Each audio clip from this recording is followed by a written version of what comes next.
A very good morning to everyone present over here. It gives me immense pleasure to extend a very warm welcome to you on behalf of Department of Chemistry, Devchand College, Arjunnagar, which has brought us all together for the two-day national seminar on future perspectives and innovative trends in chemical sciences. A very special thanks to all of you for gracing this special occasion with your esteemed presence. I request the Honorable President of Janta Shikshan Mandal Arjunnagar, Shriman Ashish Bhai Shah, to assume the role of the President of this function. I also request the Honorable dignitaries to take their respective seats.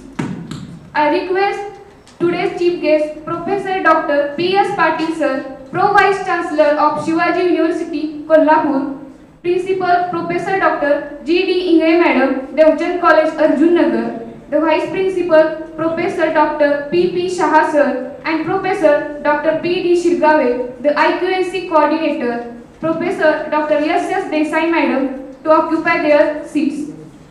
As this seminar is built with intent of active and interactive learning, we sincerely hope that ideas and views shared during the interactions will sow its seeds for a sustained fruitful result.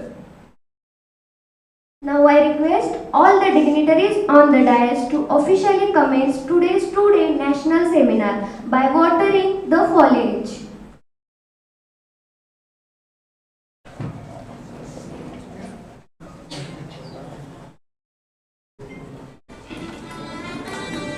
वृक्ष माझा सखा, वृक्ष माझा सखा, वृक्ष माझा सांगाती. वृक्ष माझा सखा, वृक्ष माझा सांगाती. वृक्षाची ये छाई जनवृक्ष गान गाती. वृक्षाची ये छाई जनवृक्ष गान गाती.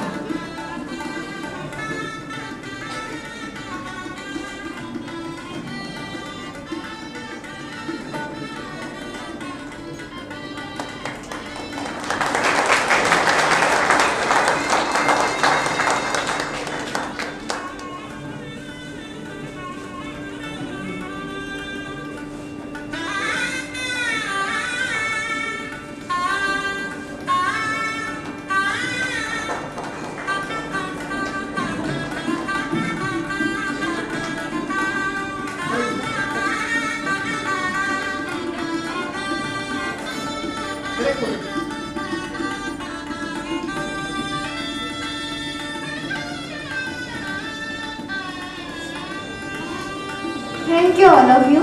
Here I request all dignitaries to take their seats. Before we start, all are present over here. I would like to take few moments in introducing to you our esteemed panel on the dais. Shriman Ashish Bhai Shah, President of Janta Shikshan Mandal, Arjunnagar. I kindly request you to welcome today's esteemed guest, Honorable Professor P.S. Patil Sir, Pro Vice Chancellor of Shivaji University Kolhapur. We extend our heartfelt gratitude by presenting a fruit basket, shawl, a Shriphal and book as a token of our appreciation and affection.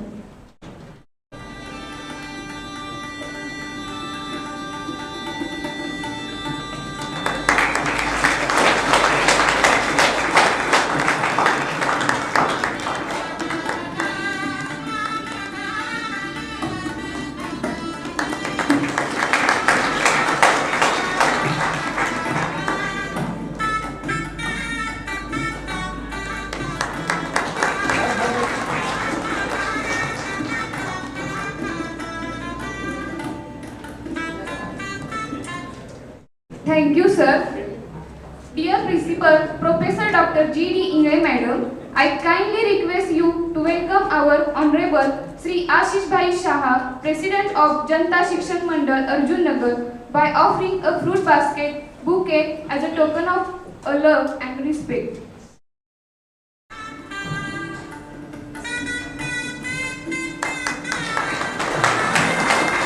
Thank you so much, ma'am. Now I request Head of Department of Chemistry, Professor S.S. Desai Madam, to welcome Principal Professor Dr. G.D. Inge Madam by offering a bouquet.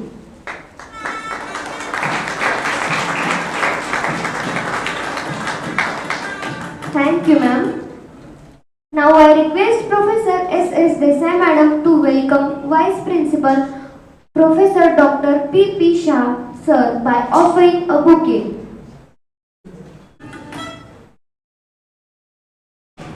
I request Madam Desai Madam to welcome the Subodh Shah Sir by offering a bouquet.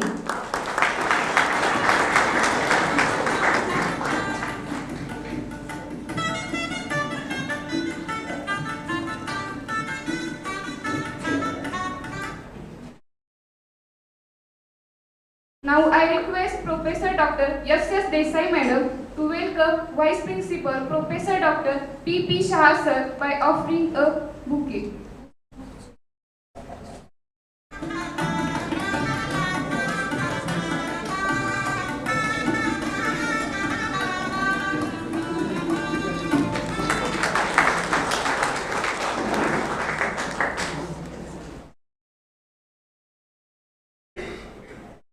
I request Dr. A. Ramteke Sir to welcome Professor S.S. Desai Madam by offering a bouquet.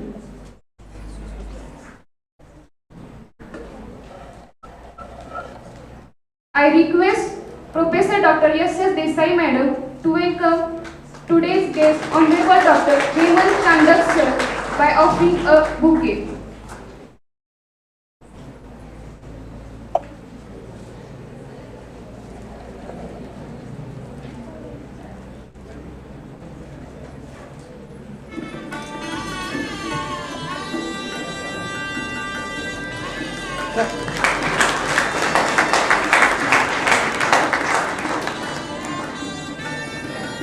Now I request Professor Dr. S.S. Desai Madam to welcome today's invited speaker, Honorable Professor Dr. Nandakishore Chandan Sir by offering a bouquet.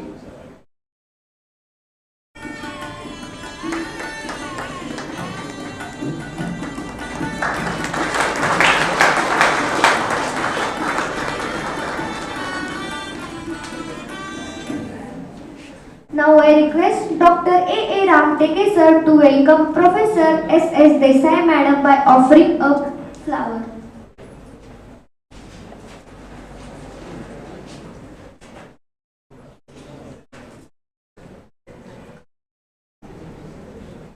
Now I request Dr. A. Ramteke Sir to welcome Dr. P.D. Shirgave Sir, the IPSC coordinator, by offering a flower.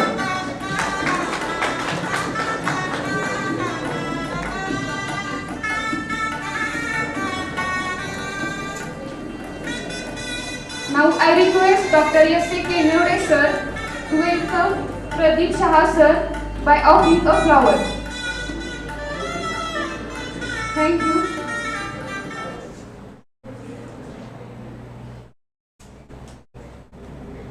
I request Sri A.B. Guru Sir to welcome today's guest by offering flower. Sir Ramdas Survashe, President of Nath Group of Industry, Goko Shirgaon.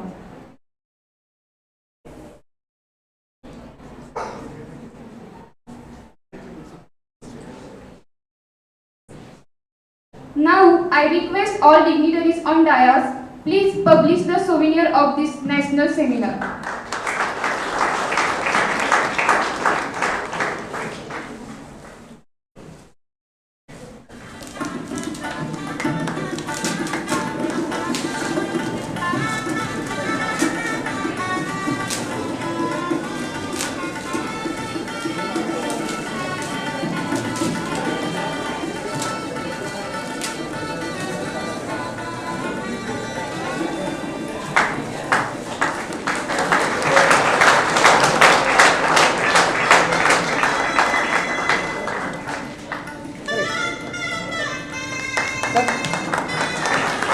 Thank you everyone.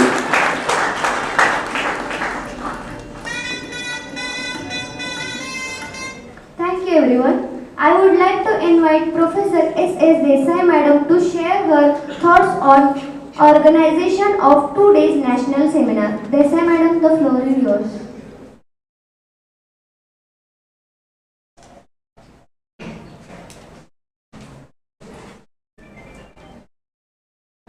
Distinguished dignitaries on the dais, esteemed chief guest of today's function, Professor P.S. Patil sir, Vice Chancellor of Shivaji University Kolhapur, President of today's function, Honorable Ashish Shah, Vice President of Janta Shikshan Mandal, Arjunnagar, Honorable Principal, Professor G.D. Ingre Madam, our esteemed invited speakers, Professor Chandan sir, Dr. Chandak, all the esteemed members of the Governing Council of Janta Shikshan Mandal, Vice Principal sir, Professor V.P. Shah sir, IQAC Coordinator, Professor Shirgave sir, esteemed sponsors, respected participants, including teachers, researchers, postgraduate and undergraduate students, a warm welcome to each one of you to this inauguration function of the National Seminar on Future Perspectives and Innovative Trends in Chemical Sciences. I have the privilege of representing the organizing department, which is the oldest and most prominent department of our renowned A+ grade college. The Department of Chemistry at Devchand College has a distinguished history, offering BSc programs since 1961, showcasing an unwavering commitment to delivering quality education. In 2018, we proudly introduced MSc Organic Chemistry program, which has maintained an exceptional 100% passing rate and with substantial number of successful placements. Our department houses a well-recognized research laboratory since 2011, led by 2 PhD guides who have successfully supervised 6 doctorates and currently guiding 10 ongoing PhD students. International publishers such as Lambert Academic Publishing Company, Germany, has acknowledged the expertise of our faculty by publishing 14 books authored by them. Moreover, our faculty members have contributed to 43 publications in UGC listed international journals. Additionally, they serve as resource persons at various national and international conferences, further enhancing our academic standing. The Department of Chemistry boasts a rich repository of e-content featuring an impressive array of 113 plus PowerPoint presentations, 106 plus keynotes, and 406 plus videos, creating a dynamic learning environment with 4 active YouTube channels gathering 367 plus subscribers and over 18,585 plus views. We extend our educational outreach beyond the classroom via this lecture. Our faculty members have successfully completed 2 research projects, 1 minor and 1 major project sanctioned by UGC. Notably, our undergraduate and postgraduate students are actively involved in research with several research projects and published and presented papers at national conferences. Innovative teaching methodologies such as smart classrooms, virtual laboratories, online projects, live sessions on YouTube, along with initiatives like open book exams, model making, and student tutoring methods are integral to our pedagogical approach towards education. Over the years, we have organized several national seminars and 1 international webinar with the distinction of being pioneers in our university to organize an international webinar in October 2011. The primary objective of this conference is to provide a collaborative platform for scientists, researchers, and industry professionals to exchange their ideas, present their latest research findings, and engage in fruitful discussions. We aim to foster innovation, facilitate networking opportunities, and inspire the new generation of chemists by showcasing cutting-edge research and emerging trends in the chemical sciences. The highlighted objectives of the conference are as dissemination of knowledge, promotion of interdisciplinary collaboration, facilitation of networking, education and training, and so on. The conference will cover a broad spectrum of themes, including so many from green chemistry, sustainable chemistry, nanotechnology, pharmaceutical chemistry, drug development, analytical chemistry, and so on. We firmly believe that this national conference on future perspectives and innovative trends in chemical sciences will serve as a catalyst for knowledge dissemination, collaboration, and innovation in the field of chemistry. We eagerly anticipate the opportunity to deal with the discussions on future trends and innovative trends, ideas in chemical sciences, and to forge collaborative partnerships. In conclusion, this seminar on future perspectives and innovative trends in chemical sciences is a paramount for advancing the field, addressing global challenges, fostering collaboration, and ensuring that research remains relevant and impactful. It serves as a pivotal platform for knowledge exchange, innovation, and the development of solutions to some of the society's most pressing problems.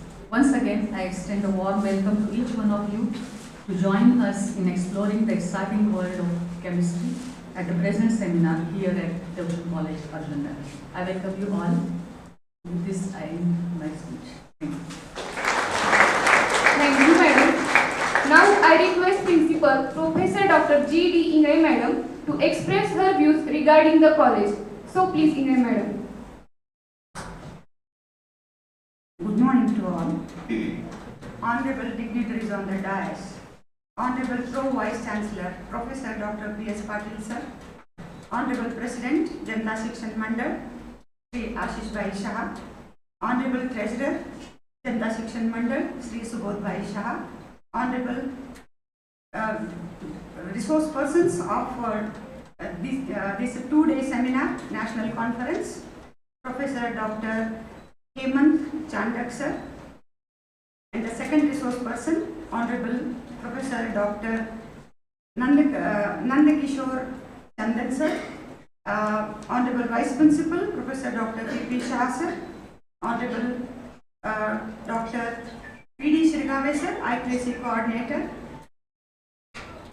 special invitees, my dear delegates who have come here from different parts of the country, my dear colleagues in the college, and dear students. It's indeed a matter of privilege and a pride to host this 2 days national seminar on future perspectives and innovative trends in chemical sciences. And we are doubly fortunate to have one of the eminent scientists, renowned, known internationally as well as nationally, our own Pro Vice Chancellor of Shivaji University, Dr. P.S. Patil sir. We are really very lucky and very fortunate to have you, sir, and we are looking forward to listen to you for your guidance, for your words of wisdom. Sir, I would like to mention a few things about our college. Our college was established 1 year before Shivaji University was established, sir, 1960. Earlier it was affiliated to the University of Pune, and then when Shivaji University was established, the affiliation was shifted to Shivaji University Kolhapur.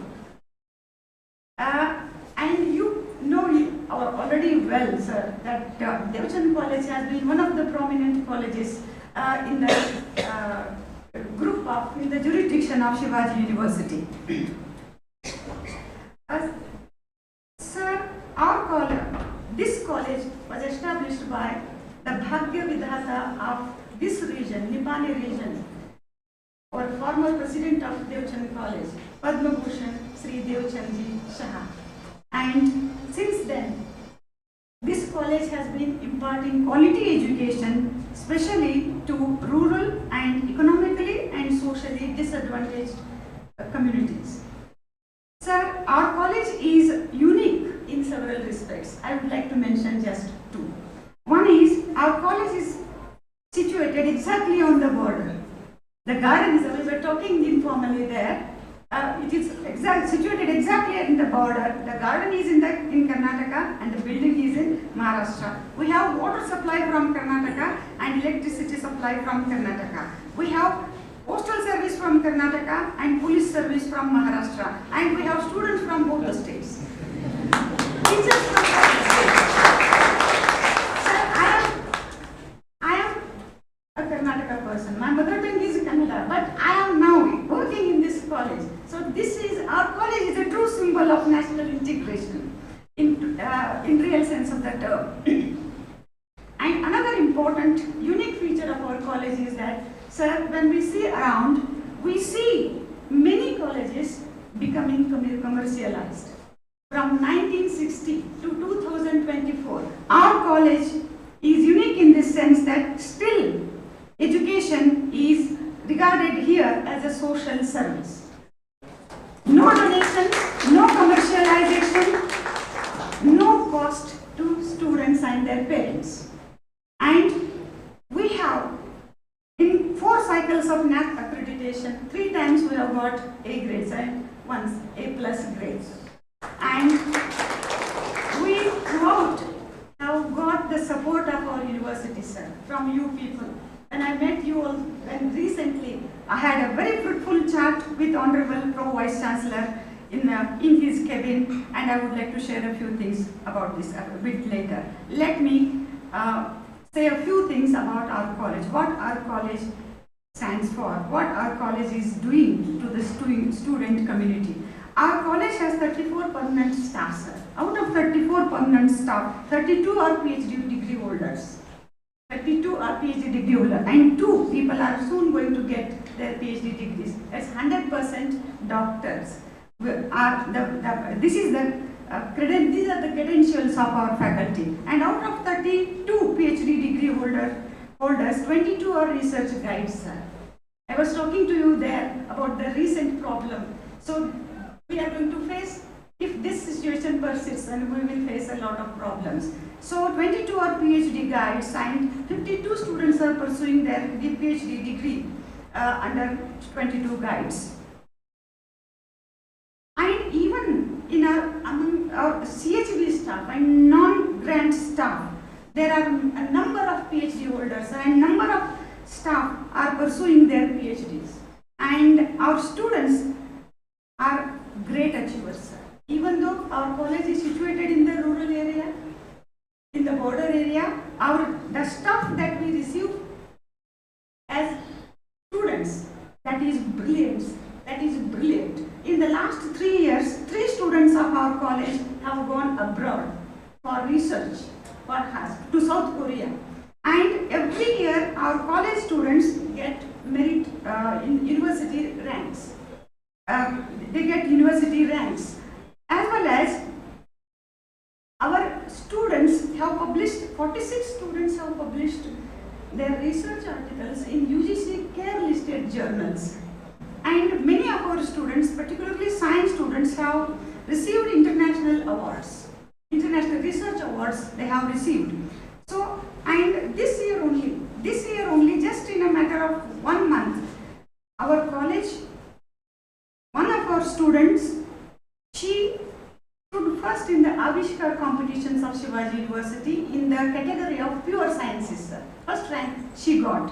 And then from Quick Heal Foundation, for extension activity, our institution received an award.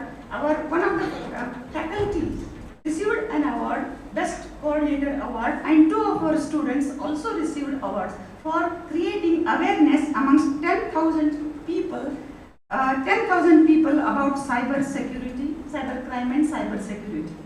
So, and just now you felicitated 2 of our students that they won first prize in a national symposium based on the theme AI, artificial intelligence, role of artificial intelligence in science and technology. Our students' achievements are outstanding, sir. They are a dynamic, very active kind of community we have here. Sir, I would like to, what should I say about our Honorable Pro Vice Chancellor? First time I got to meet him along with our IQAC coordinator, Dr. Srikave sir. I went there to invite him, and he came across as a very down-to-earth person, very humble, very honest, and we talked about so many things at length, and I really felt that he is the right person who is our role model. He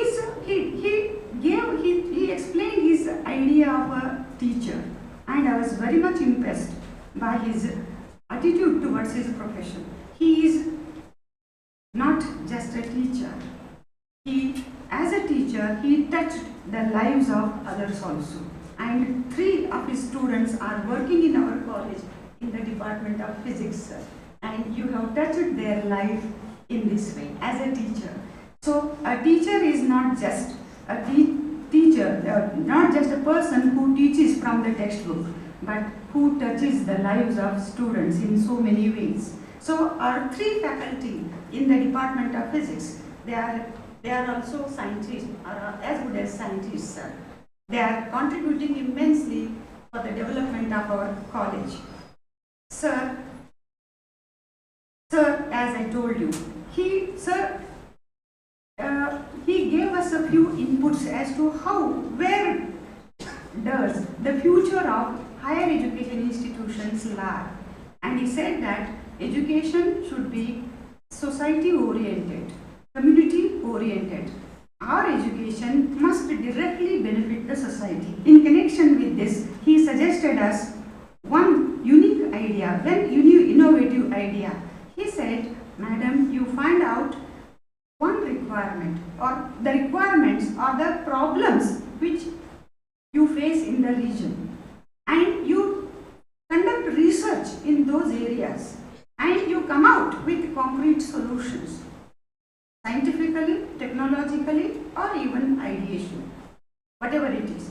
And you work on such projects, and that will contribute directly towards the betterment of your region, the society at large. So, sir, I am really very much thankful to you for giving us such inputs, and we are eager to listen to you many more such ideas also. Thank you, one and all. Thank you. Thank you so much, ma'am. I request to Dr. A. Ramtene sir to introduce today's chief guest. Good morning all. Distinguished dignitaries on the dais, President of today's national seminar, Honorable Shriman Ashifbhai Shah, Chief Guest of today's national seminar, Honorable Professor E.S. Patil sir, Vice Chancellor, Shivaji University Kolhapur, Treasurer, Honorable Subhathbhai Shah, Principal, Devchand College, Arjunnagar, Professor J.D. Ingre Madam, Convener of this seminar, Professor S.S. Desai Madam, Vice Principal, Professor P.P. Shah sir, and IQC Coordinator, Professor P.D. Shivave sir, and the Technical Session Resource Person, Professor Chandak sir and Professor Chandan sir. All the participants which come over here from the different part of the country, my dear student, I am here it is my immense pleasure to introduce such a nice person for the keynote addressee of this today's seminar, national seminar, Professor P.S. Patil sir, which is Pro-Vice Chancellor of Shivaji University Kolhapur. In the realm of higher education, leadership is paramount for shaping academic pathways and fostering excellence. We are honored to have Professor Dr. P.S. Patil sir, esteemed academician and visionary leader, as our Pro-Vice Chancellor, Shivaji University Kolhapur.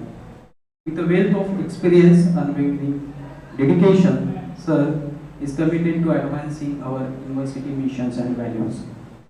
Educated at Shivaji University Kolhapur, sir embarked on a journey of scholar exploration, fueled by profound passions of physics and material science.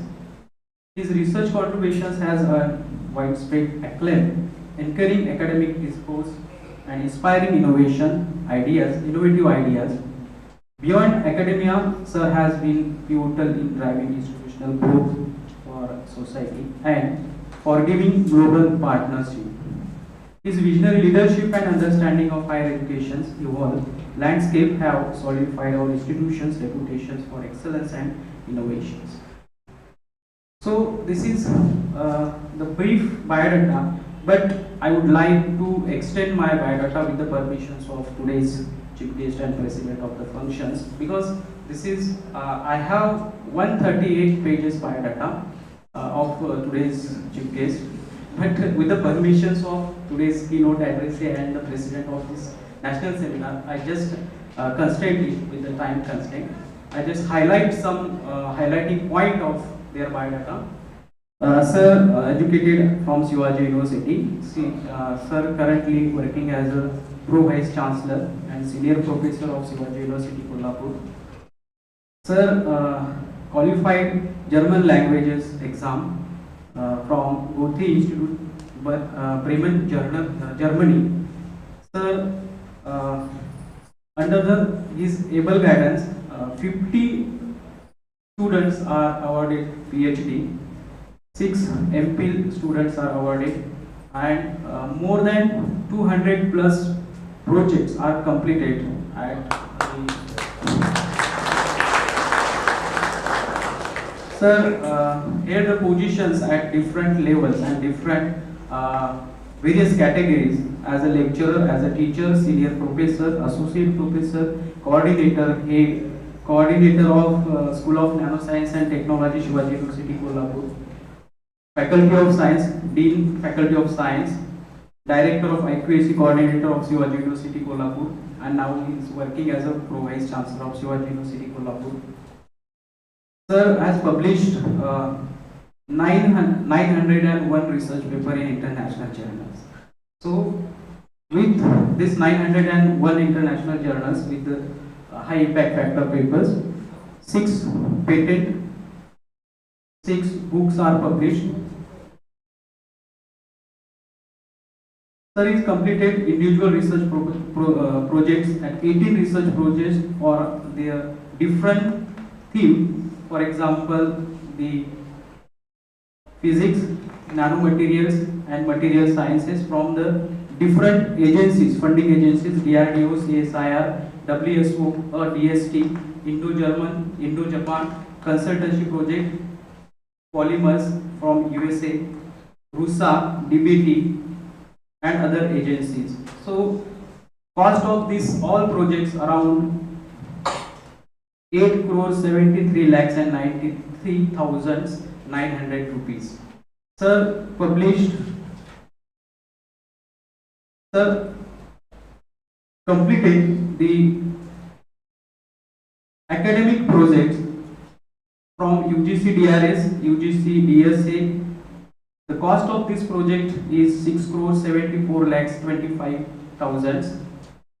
Sir awarded different prizes and awards. So n number of list I have. So I just highlighted some awards: Junior Research Fellowship, Senior Research Fellowship, German Academic Excellence Award, that is that, Best Poster Presentations Award at international level, Oral Presentations, Brain Pool Post Doctoral Fellowship Award, South Korea, First Prize Best Poster Presenting Pure Sciences from Aviskar, winner of the Best Microscopy Image Cover Page Award 2010 Nano Today, which having the impact factor 13.2. Again, winner of the Best Microscopy Image Cover Award 2011 Nano Today, impact factor 13.2. Winner award Best Microscopy from 2011 again, Material Today, impact factor 11.45. Invited talk more than 200 at international levels in India and abroad. Outstanding Poster Awards from Taiwan, Excellent Poster Award from Taiwan, Editor for the Conference in Material Sciences, which is published by Hinvi Publishers. Brain Pool Postdoctoral Fellowship Award again South Korea. Visiting Professor from Sunnam National University, South Korea. Reviewer, Editor, Frontier in Material Science, Best Teacher Award from Shivaji University Kolhapur. One of his student, PhD student, received Best PhD Thesis Award in the world. So this is one of the student is recognized by the scientific committee at world level. One of the top 10 knowledge producers in India by Faculty Research Award Career 360 ranking in India. Outstanding Research Faculty Award Career 360 ranking in India 2018. Total citations of Sir, research paper that is 25,363, 82 H index and IT index is 452. Research gate score is 1,07,000 and research gate readers 1,07,000. Research gate score is 47.60. So biodata is very lengthy. So I just conclude it, concise it. Total research paper views by mainly 4,61,555. Brand of Kolhapur, this award is recently awarded to Sir. Sir is working as advisory committee in national and international level.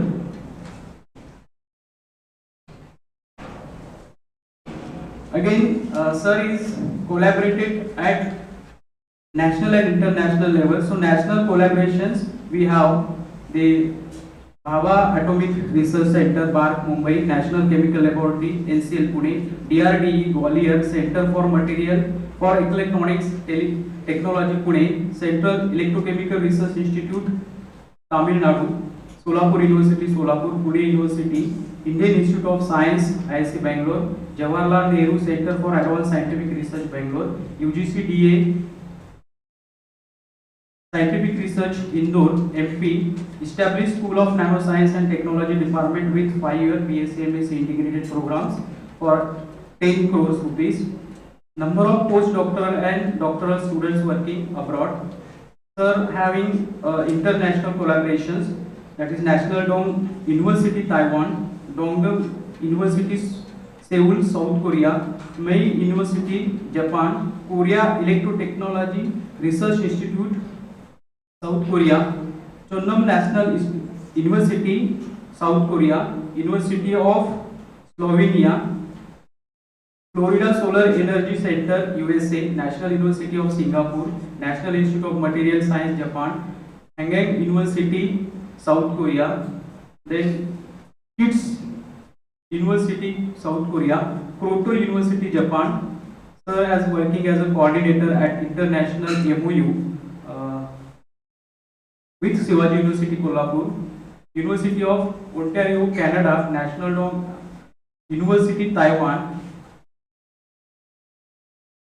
National Chemical Laboratory, NCL, Pune, and Manju University, South Korea. Sir as working as a referee as international papers like solar energy, material and solar cell, crystal research technology, Journal of Crystal Growth, Journal of Material Science, Journal of Applied Physics, Solid State Ionic, Journals of American Ceramic Society, Electrochemical Acta, Applied Surface Science, Journals of Electroanalytical Chemistry, Vacuum, Journals of Physics D, Applied Physics, Material Science and Engineering B, Acta Chemica, Slovenia, Applied Materials and Interface, Journals of Solid State Electrochemistry, Material Research Bulletin, Thin Solid Film, Nanotechnology, Journals of Chemical Engineering of Japan, Indian Journals of Pure and Applied Physics, Indian Journals of Material Science and Engineering.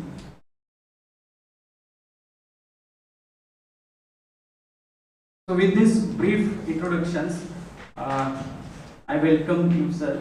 Thank you. Over to you. Thank you, sir.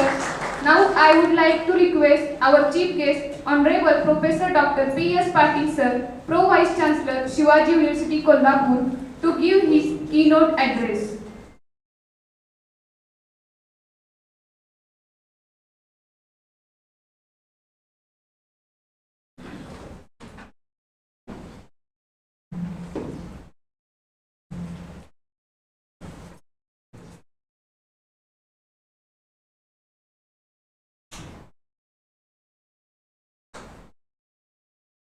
Okay, very good morning to all of you. Good morning.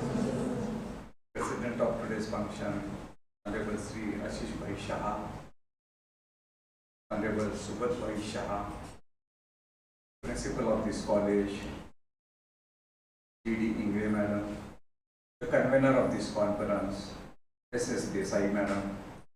We have some eminent speakers and resource persons, Professor Chandra, Professor Chandan, all the dignitaries on the dais, dignitaries of the dais, the faculty members of Devchand College, IQAC coordinator Dr. Shivaji, Dr. Ram Teke, who just introduced me.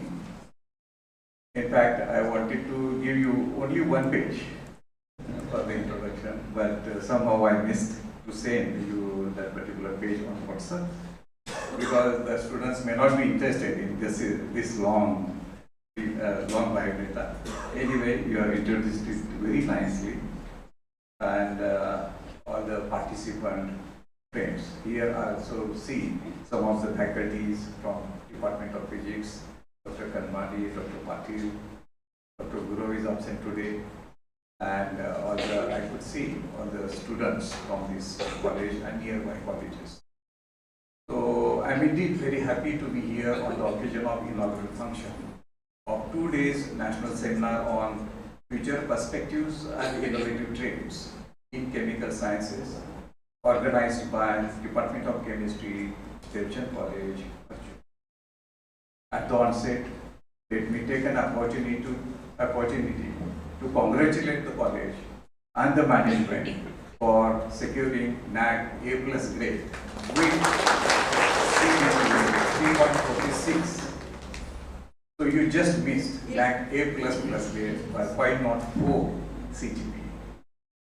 Maybe next time you can fill that particular gap and enter into the domain of A++, in which very few colleges can be seen from India.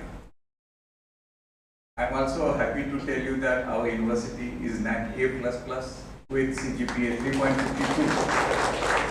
and that NAC grade was awarded during the COVID-19 pandemic, that is in the year 2021. But our fraternity, teaching faculty, and entire group, we came together, including the students, and we fought for NAC A++ grade, and we could get it. So this is a very good combination of the university and affiliated college. University is strong in research and extension activities. Teaching learning is part and parcel of our duties. But what we see is that there are about 287 colleges affiliated to university.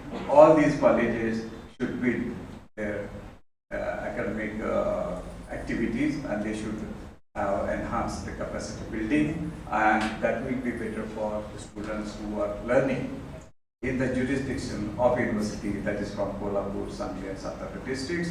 There are about 3 lakhs of students who are now affiliated to Shivaji University. So we are worried about the future, and therefore we are organizing several student-centric activities for all these students.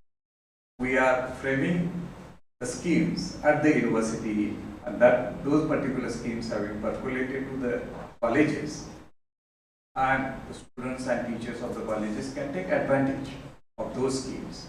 For example, as you know, central government as well as state governments, they have reduced funding, and therefore we have to become Atmanirbhar. And the university has started the funding systems like research grant to college teachers, Rajiv Gandhi Science and Technology Commission that is established in the university, and many other schemes only for the teachers who are actively doing research in the affiliated colleges. Because through those teachers only we can reach to the students, and we can inculcate the aptitude of doing research in the minds of the college students. And Madam was telling us some of the success stories of this college, and I am really happy to note that most of the faculty members from this college, they are research intensive and they are doing very good research. Not only they are doing good research, but they have also established FIST center, which has having very good facilities in the CFC, like Central Facilities. If you get some time, you can also visit our university campus, in which we have sophisticated analytical instrumentation facilities for you at low cost, maybe at free of cost. So there are some instruments costing 5 crores of rupees. There are some instruments which are costing 3 crores of rupees. You can see that, you can handle that, you can become expertise. You can get expertise on that. Okay, that will add some new dimension to your biodata, and probably tomorrow also you will also get some opportunity to visit abroad or to work in the national laboratories in the country. So what is needed today is think out of box, do some extraordinary activities which will boost the students' career and which will make students and shape their future. I am not going to talk on that particular aspect because this is a chemistry conference, and therefore, of course, I am not a hardcore chemist, so I cannot tell you organic, inorganic or polymer chemistry. But since I am a material scientist and I am doing a lot of materials chemistry and materials physics, I have procured a lot of instruments for you people. That particular journey spans over 30 years. I was telling madam that when you decide to do research actively, then you should be patient. You should have patience. If you know your ikigai, ikigai means passion. The research should be your passion. So 4 P's are very, very important in your life. Passion. If your research is your passion, then you should have patience.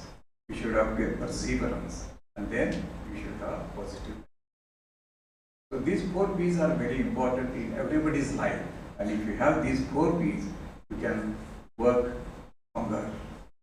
Even Albert Einstein said, we always say that he is a very smart person, he is a scientist of the millennium, but what he said, that I am not. It is not that I am smart, it is that I am passionately curious. So curiosity is very, very important, and curiosity, without curiosity, you cannot create anything. Without creating anything, you cannot innovate anything. And without innovating anything, you cannot be a leader in the world. So what our country today needs is the youngster who can innovate and create, who can think independently. We don't want a student who can just copy and paste. We need a student who can create something, who has an idea. Okay, so do you have that particular idea? From university, we always launch several schemes. Recently, we have launched one scheme of essay competition. Okay, as we know, recently we have celebrated Azadi Ka Amrit Mahotsav, 75 years of completion of our independence. Right? We have already done that. So after 75 years, if you assess the status of our country, what is that? That is, today we are still living in the developing nation. Our country is still called as a developing nation. So during the next 25 years, we have to see the dream of jumping from the domain of developing nation into the domain of developed nation. And therefore, we have kept that particular target of Vikasit Bharat at 2047. And therefore, we have launched that particular essay competition as per the directives of the central government, and we have already sent a notice and circulars to the students that maximum number of students should participate in the essay competition.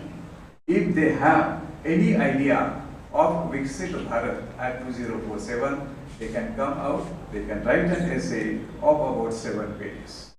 These 3,000 words, without copying and pasting, without duplicating any ideas. But if you have your original ideas, you can write your own essays. And if your essay is selected, you get very nice, bigger award. That is national recognition and even university level recognition. But let me tell you that we could get a very response is not very good. Have you understood this? So not many students are willing to take part in this particular competition. So maximum number of students should take part in the competition. Teachers should motivate students to come forward and take part in the competition of Vikasit Bharat at 2047. So if at all we want to become Vikasit and develop, then there is one index in order to quantify whether we are Vikasit or not. And that index is called as the Atmanirbharta Index, AI. Not artificial intelligence, but but it is Atmanirbharta index. That should be greater than 1. But we are now less than 1. We are about 0.4. So we have to reach to 1 or maybe less than 1. If we convert that AI index greater than 1, there is a possibility that we can become a developed nation, Viksit Bharat. So Viksit Bharat is only one sentence, but it is a very big and complex situation. It contains a lot of domains in which we need to involve into it. We need to come as a team, synergize ourselves. We should put an orchestrating efforts so that our country will rise. Is it really possible? That is a bigger dream. That is a complicated dream. But then we have to start with single domain, maybe higher education. Through higher education, maybe rural development, capacity building of our farmers, society building, sustainable societies. All these things comes to the picture. So every college or every university need to identify the thrust areas which will be aligned to the goal of our nation, that is Viksit Bharat Act 2047. Whatever the activities that we are doing here should be mapped to that particular goal. And then you can quantify yourself. Only Devchand College or only Shivaji University cannot do anything, but we have to come together as an entire country. We should align our focus. We should align all the activities towards that particular goal. Then and then only possible to do something, to make a mark in the history of this particular future. Okay, so these are some of the aspects that I wanted to talk. Now, as we know that recently we have won the battle against COVID-19 pandemic. Right? We have won the battle against COVID-19 pandemic through chemistry, through pharmaceutical chemistry. So here chemistry plays a very, very important role. You have to design the drug. You have to design the process through which you can formulate the innovative drugs to combat the deadly pandemic COVID-19. Not only that, we have won the battle against COVID-19, but probably in future we may face some of the pandemics which are unknown to us today. Do we have a capacity to fight against those unknown pandemics, unknown diseases? That is the problem. So there is one department at Oxford University, Department of Futuristic Pandemic. And the work has been given and assigned to that particular department is to design the drug for the future unknown viruses, unknown viruses. How can you design the drug today for tomorrow's unknown viruses? Is it really possible? For that, you need to inculcate a lot of intelligence. Okay, and you need to see and forecast what will be the variants that will come in future, maybe after 2 years, 3 years or so on and so forth. And then can we design a vaccine for that? Otherwise, once that COVID-19 or some other viral infection started, then we are left with a very short time to start developing the formulation and developing the vaccines. And therefore, some of the developed countries, they have built up such a capacity that they are working for the future in order to alleviate the problems, in order to combat the deadly pandemics which may arise in future. This is one area in which the developed countries are working. Are we working in the same front? That I don't know. Probably some of the medicinal chemistry people can tell us the answer for that, and if not, can we start those research or those particular activities that we can target the future pandemics in order to improve our health. Health care is very, very important.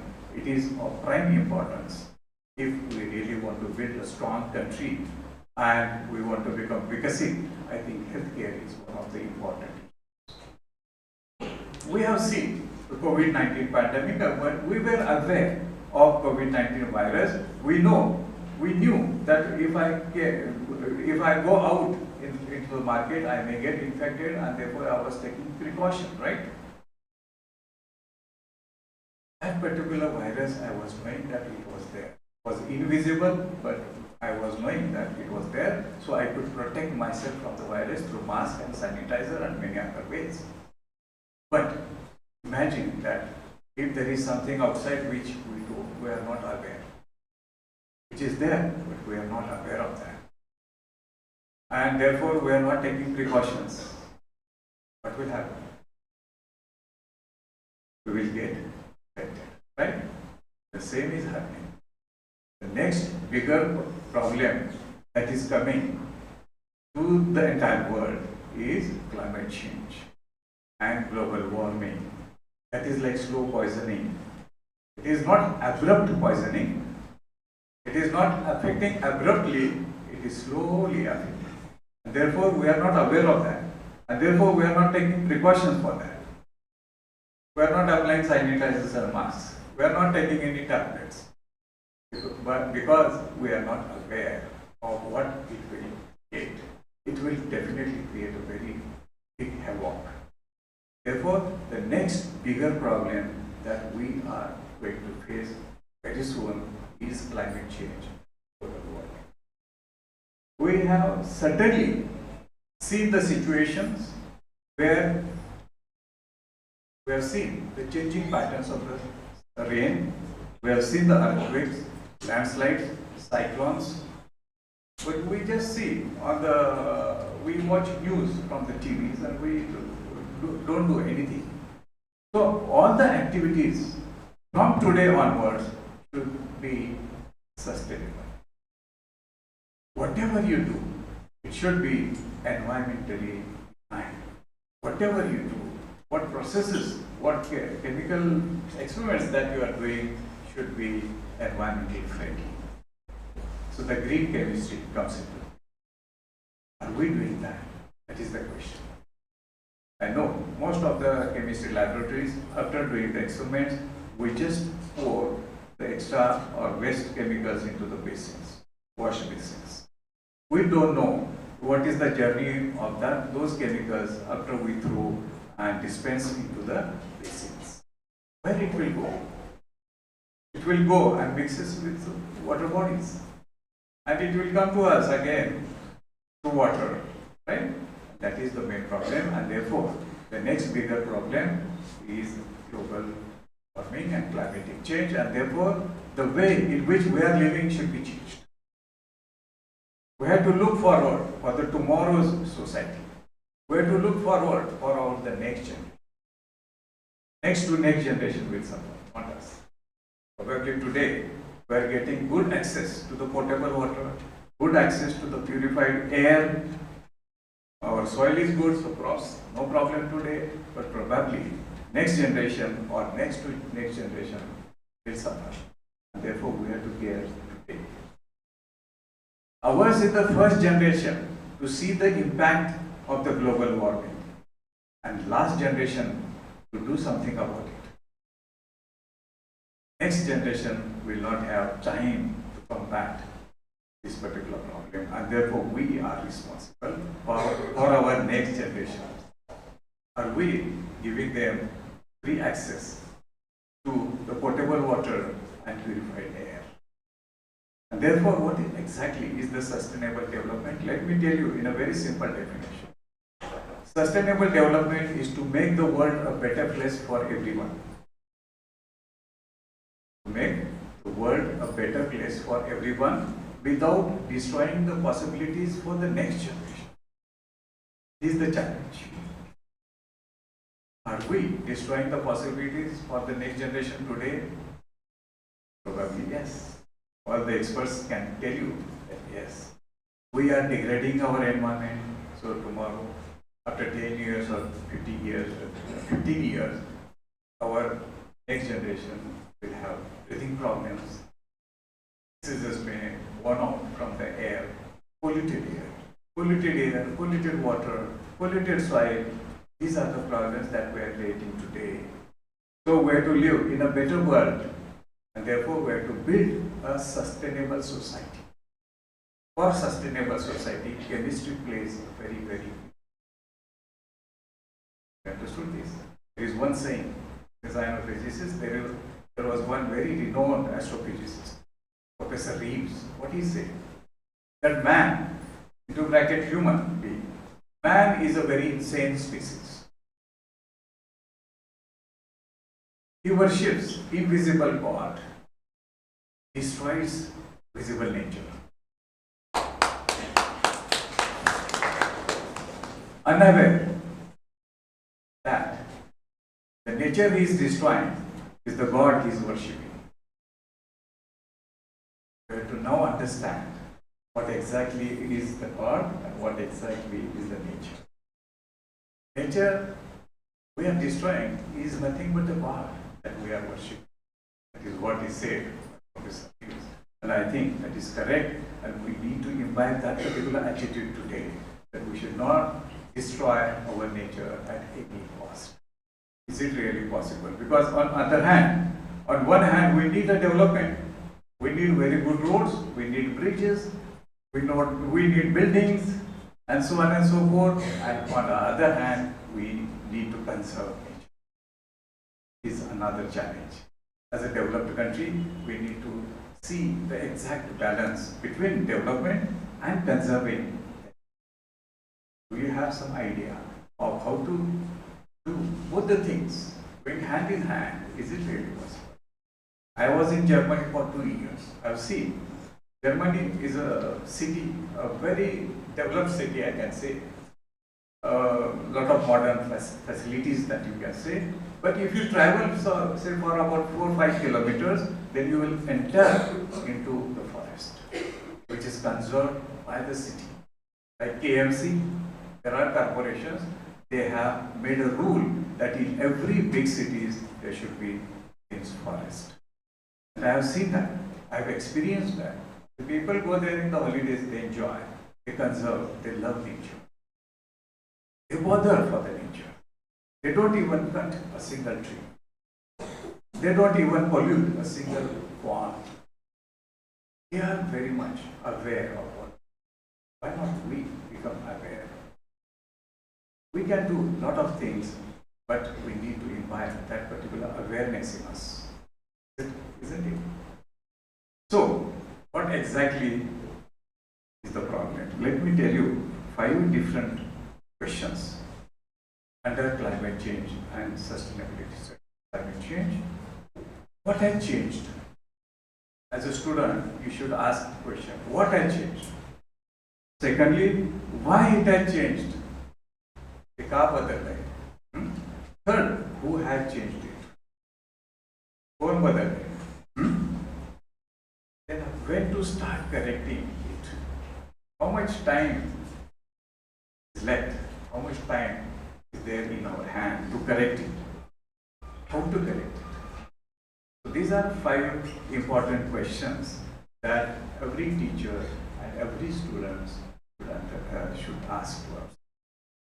Not only chemistry students, but chemistry, physics, science, commerce, arts, medical, engineering, all the students should align themselves in this particular process.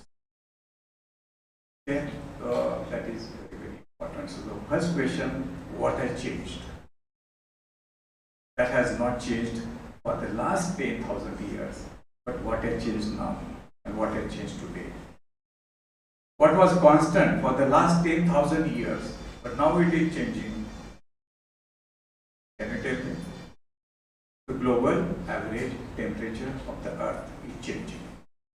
It was constant for the last, not 1 year or 10 years, but 100 years, 10,000 years.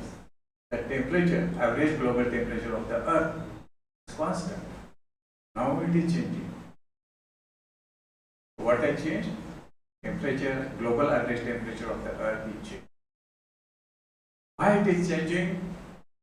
Because we are doing a lot of human activities, and because of that we are emitting CO2 gases or greenhouse gases like CO2, SO2, NO2, methane or CFC. All these gases we are emitting And we are doing some activities on the earth, and because of those activities, CO2 is being emitted.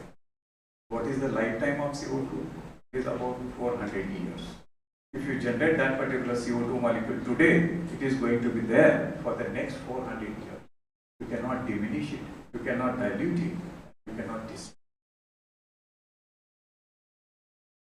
How much CO2 that we are sending and emitting into the atmosphere every second? Let me tell you.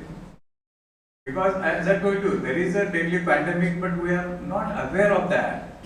We are aware of that as a good higher education students.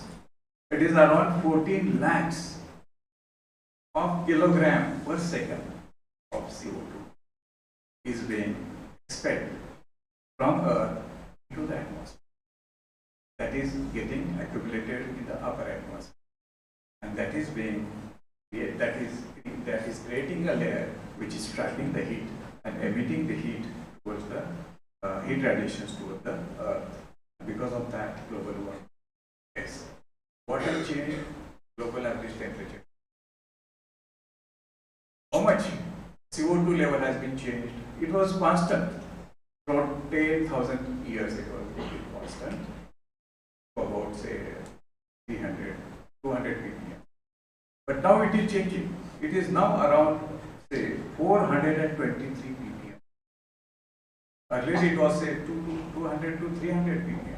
Now it is 423.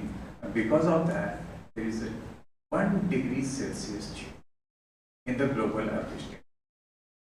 I think by saying that 1 degree Celsius only change, you might have got some sort of relief, right? Only one. There is not much. And you said 50 degrees, 100 degrees, okay? But only 1 degree, sir. It is, we can neglect it. We can ignore that.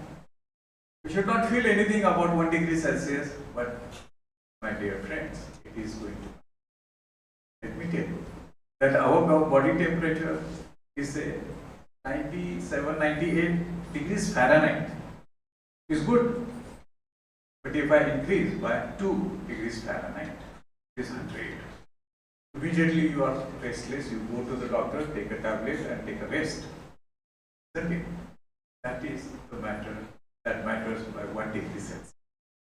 1 degree Celsius is 2.3 degrees Fahrenheit. 98 to 200. That is the difference between our body temperature and the temperature when we get a fever, need a medication. Similar thing is happening to our Mother Earth. That is the difference of 2.3 degrees Fahrenheit and 1 degree Celsius. It is getting fever. We have no planet B, so we have to save the planet A, on which we are living. Therefore, today we have to change the way in which we are doing the experiment. We have to change the way in which we are traveling from one city to another city. We should not use aeroplanes because it is fossil fuel. If you burn it, it will create CO2. If I travel from Kolhapur to New Delhi, I am using diesel or petrol, it is burning. It is burning and getting CO2 into the atmosphere. But then can come out with some out-of-box idea of fabricating very highly efficient catalysis to convert CO2 into O2 probably. That is happening today, but not to that particular extent. It should be as efficient as in order to avoid 100% of CO2 and convert that CO2 into O2. Okay. These are some of the recent problems that chemistry can cope up with and you can take up as a challenge as chemistry people. This is one thing. Global average temperature is rising and therefore that is a problem. I just mentioned about AI index, right? Atmanirbharta index. That depends on the ratio of number of atoms that we import and number of atoms that we export. Our export should be greater than import. Today it is not. We are importing a lot of things, but we are exporting very few things. Can we increase the export of the domains of the products? Can we manufacture at a low cost indigenously developed and import substitute things in India. Manufacturing is very, very important at a low cost. Let me tell you some of the stories. Since I am a scientist of solar cell, photovoltaic energy, I have done a lot of research. I will tell you one example of solar cells. And before that, some of the activities that have been taken place in India, electronic revolution. I will come to that later. So solar cell, our country invested 1,000 crore in one plant in Noida. We started developing our own silicon wafer. The cost of the wafer after it is produced was much higher than the Chinese. As a citizen of India, what we see? Do we see made in India or do we see cost? Cost. Naturally, there was no demand from Indians for the Indian product because it is costly. Unfortunately, the Chinese products, the silicon wafers, were selling at a lower cost. They were inexpensive, but we did not bother. We were bothered only about our pocket, not our country's pocket. So we started purchasing that, and eventually our government has to shut down the Noida solar plant, which otherwise would have produced a lot of solar panels, solar cells, indigenous. So indigenous, import substitute, low cost technology is today necessary. Secondly, electronic revolution. We have already missed the bus of electronic revolution. In Haryana, long back, there was a semiconductor complex limited, which was established by the central government of India. And then they were producing some of the integrated circuit chips, IC chips.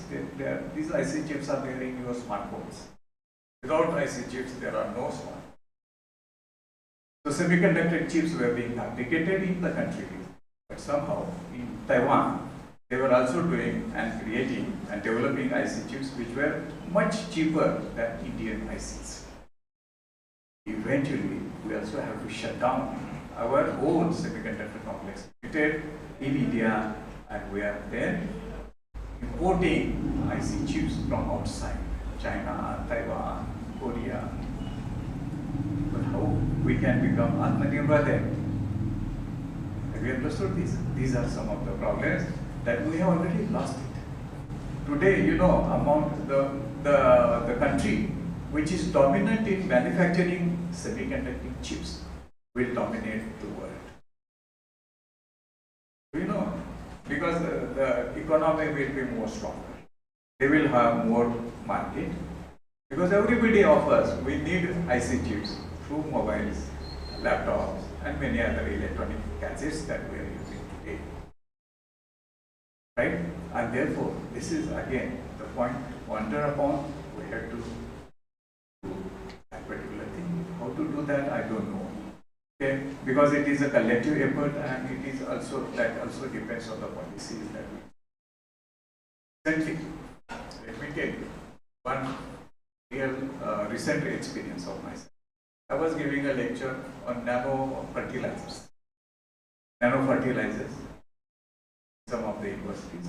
Fortunately, there were some farmers in the audience. And after my lecture was over, they came out and they were discussing with me.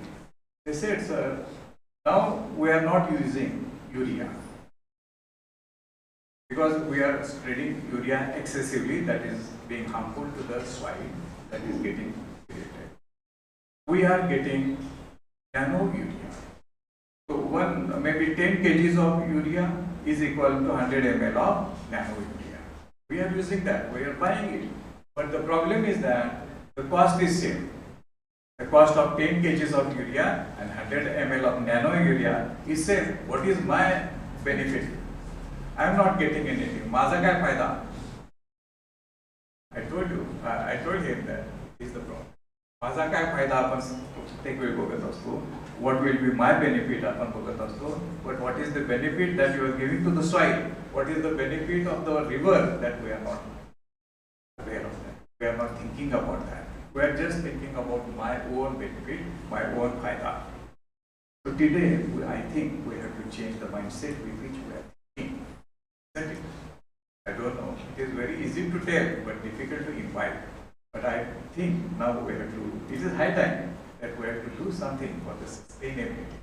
There are a lot of other examples that I can give, but there are good speakers over here. We have come from different places of the country. So I think I will conclude with some of the aspects related to global warming again, because it is a bigger problem. Sea level has been water change. Sea level is also rising. How much it is rising? I will not go into that particular detail. These glaciers are melting. It is also forecasted that the deadly diseases which are embedded inside the glaciers are good, healthy, and when the glaciers are melting, they may come alive. They may become alive, and therefore we are forecasting, we are assuming that some deadly pandemic may come, which is unknown to us today. Okay? So this is some of the things that I would like to tell you. Many other things, I don't know how much time I have.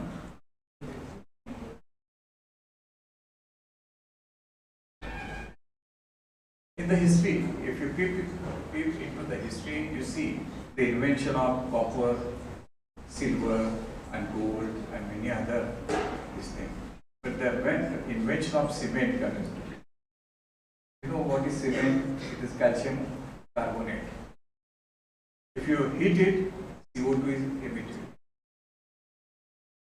CO2 emission, the activities in which CO2 is emitted, is one of them is cement. Can you avoid cement? Can you manufacture cement which is environmentally friendly without emission of CO2? Can we manufacture cement? That is another question. That is a vital question. You understood it? These are some of the problems. I think there is an entire list of problems I have. So, what is important is that. So, my question, what has changed? I told you the temperature, CO2 level, methane level.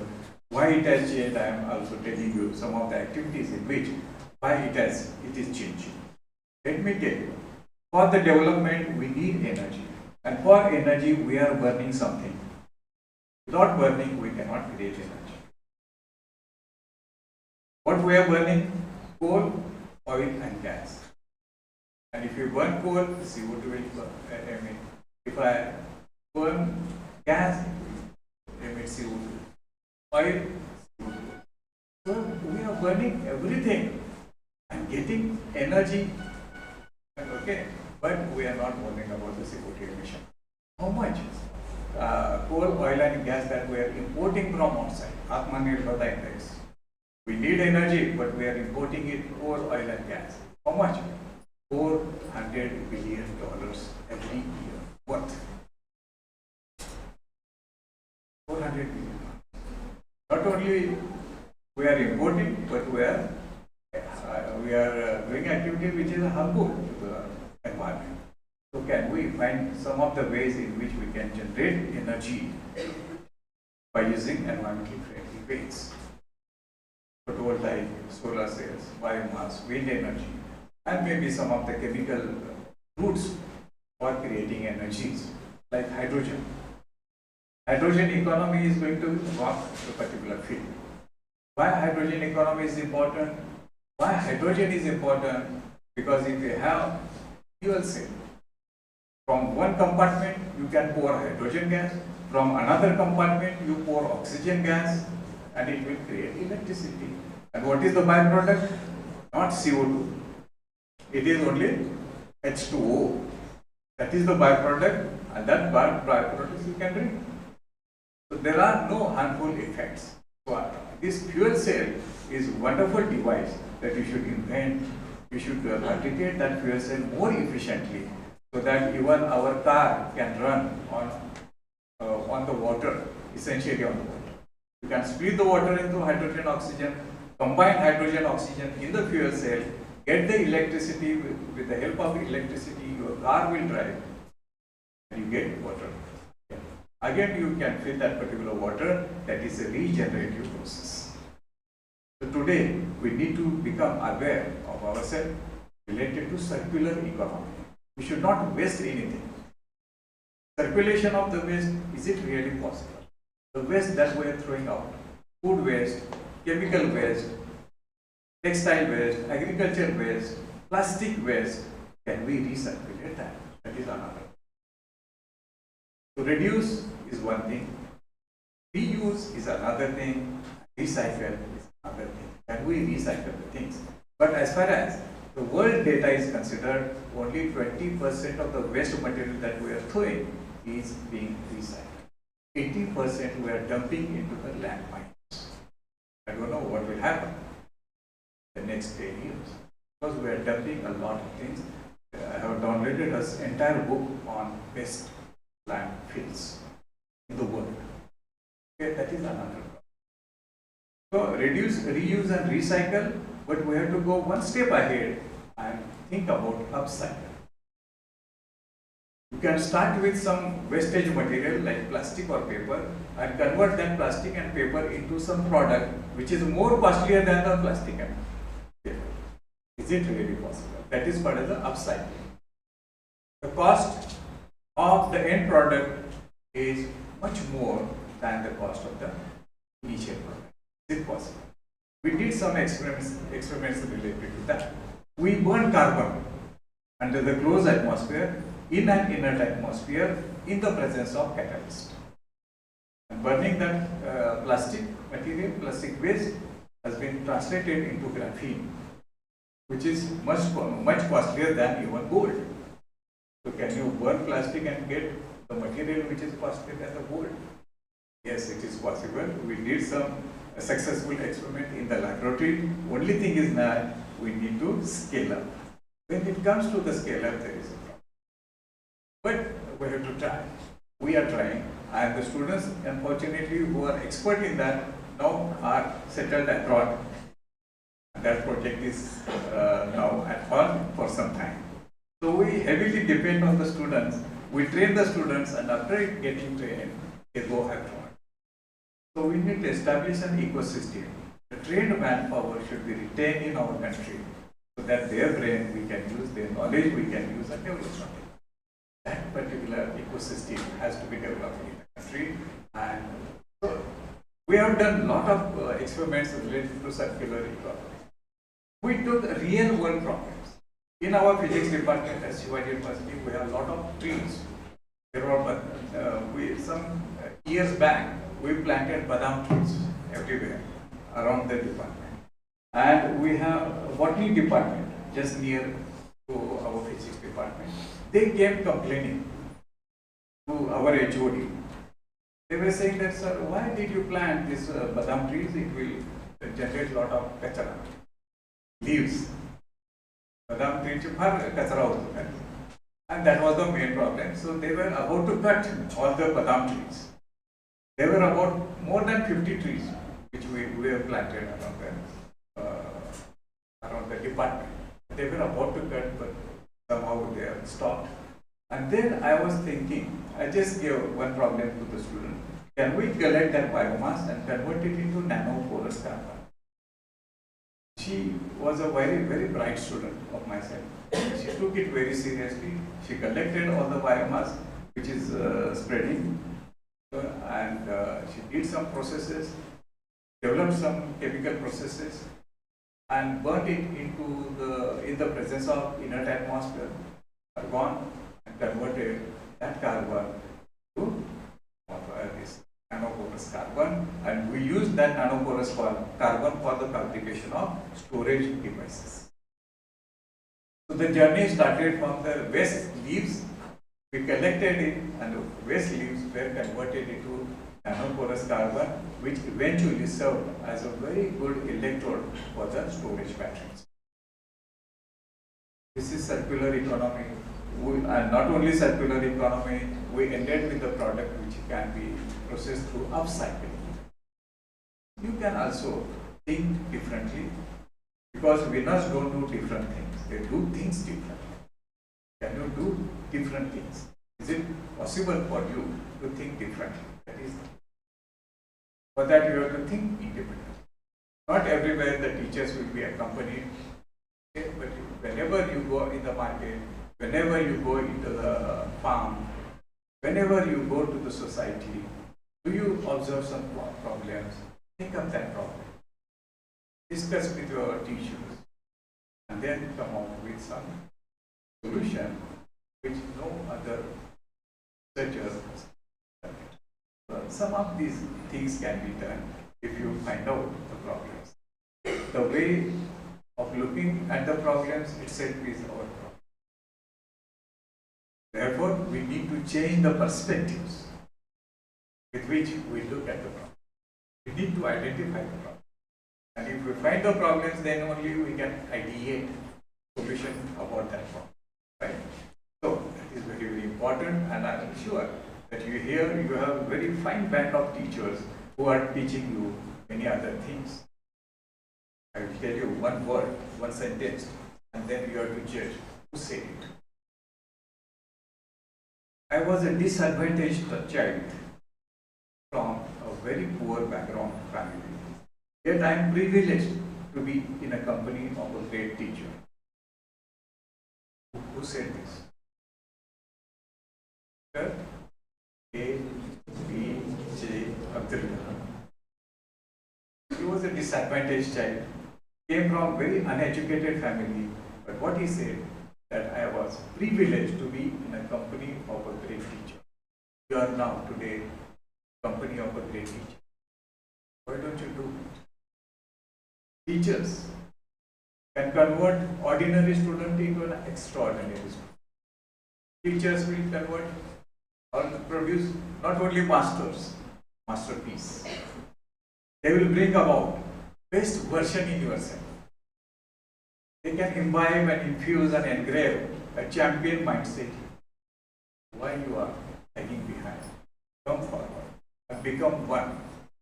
Like Dr. APJ Abdul Kalam, for that, nothing is impossible. Only thing is that there should be some turning point in your life. Let me tell you, I was also a very average student. When I was in BSc and MSc, I was 90% of the time I was on the ground. I was telling Subodhji that he was also a cricket player. He was in Chittaman College, I was in Medical College, and we are contemporary. I was playing on the Devchand College ground every time. So I did not know what I would like to become. I was not knowing about my ikigai. I was not knowing about my passion. And that day came when I thought that this is my passion. That was the turning point in my life. So when I attended the conference in PRL Ahmedabad, PRL is Physical Research Laboratory Ahmedabad.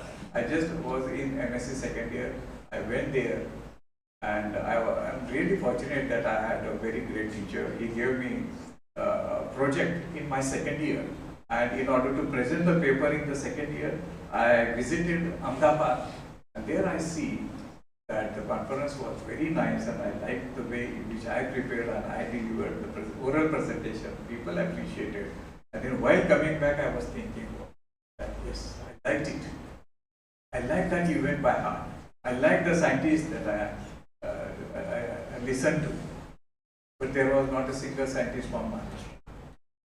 Then I decided that yes, this is my passion, and I will take up research as my career option. That time, during 1986, Madam knows, everybody after MSc was getting job immediately. But I decided not to get a job, but enroll for the PhD. Fortunately, I got JRF fellowship from Ministry of Non-Conventional Energy Sources. I was doing energy studies, and I completed my PhD at the age of 24. And then one of the objective that I kept for myself as a target, not my teacher told me that this is your target, but I told myself that this is my target, that I should visit all the IITs and I should visit at least one world-class university. And And that also dream came into the reality in the last year of my PhD, when I was not getting any big salary or fellowship, and there was no money in my pocket, but I decided that I should go. Somehow I could collect money, and I went there in University of California, Los Angeles, in the year 1990. Then onwards, I realized what is the world and how to venture into the research, what is the need of our university, and how should we go ahead. And that was my dream for the last 30 years. And during the last 30 years, now you can see total change in the facilities on the university campus. It is no longer rural university as far as the research is concerned. It is a very well advanced laboratory that we have set up, and a lot of international activities are going on for the sake of the student. So these are some of the aspects that I wanted to tell you, and not only the chemistry, but all these aspects also matters a lot. Artificial intelligence is coming. We should also have natural intelligence to cope up with artificial. AI in chemistry, AI in healthcare, AI in agriculture is doing a lot. I forgot to tell you the answer of these other questions I asked in the beginning. What has changed? CO2 levels. Then why it has changed? I told you why it has changed. Who has changed? What is the answer? Who has changed? We. We people. No. When we say we people, as I tell you, that everybody's responsibility is nobody's responsibility. I. The answer to this question is not we, but I. I have changed it. When that is realized, then only you will start doing something. Otherwise, when you say that we are responsible, you may think that he will do this, he will do that, she will do that, and when you realize that I am responsible, I will. So I think this particular conference, I would like to give this particular message to you. When to start correcting it? Immediately. How much time we have left with? Only 6 years. It is predicted by well-known environmentalists that we are left with only 6 years. So before 2030, we have to come out and make this particular cycle reversible. After 2030, this is going to be irreversible. We are going to reach a threshold beyond which the process becomes irreversible. As a chemistry students, you know what are reversible and what are irreversible processes, right? So the process after 2030 is actually judged by some of the big scientists that it is going to become irreversible. So before it is too late, we should start doing some activities where we can elevate the expulsion of CO2 and other gases and stop global warming. How to correct it? As I was telling you, that we have to imbibe some of the ways in which we can go towards sustainability. Avoid CO2, avoid any toxic gases, avoid travel, avoid using electricity. Is it possible? No. We need electricity. So there is one, just like normally we say when there is a COVID, there is a global warming, oh my God, we get shocked. So like that, there is one chemical formula. Our formula AMG. OMG, AMG. What is A? Avoid as much as possible. At least 1/3 of the electrical energy that you can avoid by switching fans off, by switching ACs off, by switching electrical gadgets off. Many times we keep it on and go out. So avoid 1/3 of the electricity that you get. Okay. M, minimize. Today we need to iron our clothes every day, but maybe you can iron after 3 days or 10 days, or maybe after 15 days you cannot use ironing clothes. You should not use electric geysers. Because electric geyser is about 2000 watts, it consumes lot of energy. Rather than that, you can use solar water heaters. It's creating hot water free of cost. And G is generate, new generator. Actually, in the house you can install solar panels. Okay. Is it possible? It may be possible. Or in the college, you can install solar panels, solar distillation. Because most of the chemistry labs, they have distillation plant. In the distillation plant, double distillation plant, we need to get water circulation throughout. And that water which is circulated is being waste. It is gone forever. Right? But in the water distillation, there is no water wastage. There is no electrical wastage. With the help of solar heat, you can generate distillation. These are some of the simple things that you can have. Actually, our university is fully Atmanirbhar as far as water is concerned. We are storing more than 30 crores of liters of water on the university. Our next target is to become Atmanirbhar on solar, on energy. Today, we are paying at least 25 lakhs of electricity bill per month. So we have planned to invest some few crores of rupees in installation of 700 kilowatts of power, and already tender is on, and very soon we will become Atmanirbhar. Of course, that is again a question mark. Solar power plant, from where that solar cell has been imported, whether it is made in China or made in Taiwan, again that is a very critical question. So, but at least we should start generating power on our own. These are some of the things. As far as chemistry is concerned, now when you go back to your laboratory after completion of this conference, every process, every chemical experiment that you undertake, you should think whether I am creating something toxic, poisonous, and wasting chemicals unnecessarily. Can I store those chemicals in some box, in some container? There I can retreat it and retrieve those chemicals. I was working in Hanmeitner Institute, Germany, and there I was working day and night. Once in the night I was just having an evening walk in the vicinity of the institute, and there I saw the corporation van came and they were testing the water, the drainage. Then I asked my friend why they are testing water in the drainage. They said that if the pH of that particular water is slightly lower than that of 7 permissible limit, then that becomes acidic and they will close directly. They will seal the institute immediately. They have that much power. And therefore, every 15 days, they are coming and checking the water drainage pH.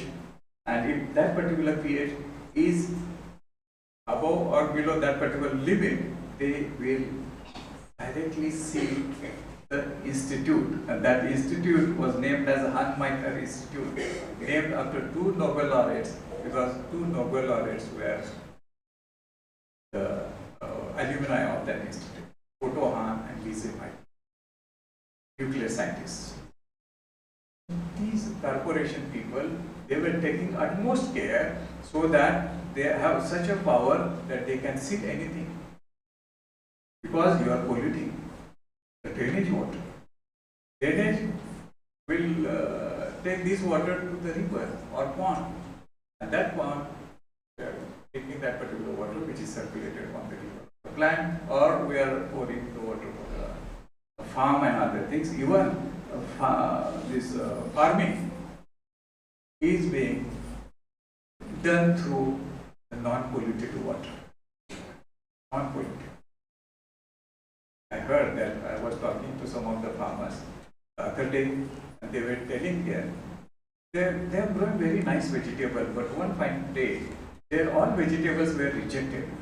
And why they were rejected? They asked the company, why you have rejected our vegetable? They said that we found cadmium content in some of your plants and the vegetables. And then they found out that cadmium content came from the river Panchaganga. From river Panchaganga, they were supplying water from Panchaganga, and they were having cadmium content, and that infiltrated into the. Because of that, entire batch was. We need to take care of our water bodies, rivers, ponds, air, soil. Okay, I think this much message is sufficient for you on the occasion of this National Conference on Chemistry. Chemistry plays a very, very important role. You are the people who can make a mark. You are the people who can make a difference. You are the people who can lead our India to the sustainable society. Come out and think differently and do something substantial. Thank you so much. We all know the prevention is better than cure, so we will try to solve this problem. Thank you, sir, to aware about these future problems and motivate us. Thank you, sir. I request Honorable President Janta Shikshan Mandal Arjunnagar Shriman Ashishbhai Shah to express his views regarding the national seminar. So please, sir.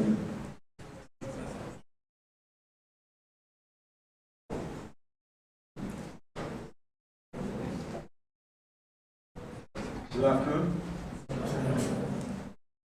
On this occasion of the 2 days national seminar, Future Perspectives and Innovative Trends in Chemical Science, I would like to welcome all on the dais and all the students, the resource persons. It was indeed a brainstorming as well as I would say, mind-opening keynote address which we heard just now from the Pro Vice Chancellor. It was not only chemistry, but he has touched each and every aspect and what I as an individual need to do. It is true that chemistry plays a very important and a vital role in every human being. From the pandemics to the everyday living, everywhere chemistry is there. I mean, the day we are born, we have some polio doses or some doses. Till the end, there are some injections where in the hospital they give. Everywhere chemistry is there. We cannot live without chemistry. But with that, Sir has told us many things, especially for researchers and students, what we need to do. There are n number of things which we can do, which we should start doing.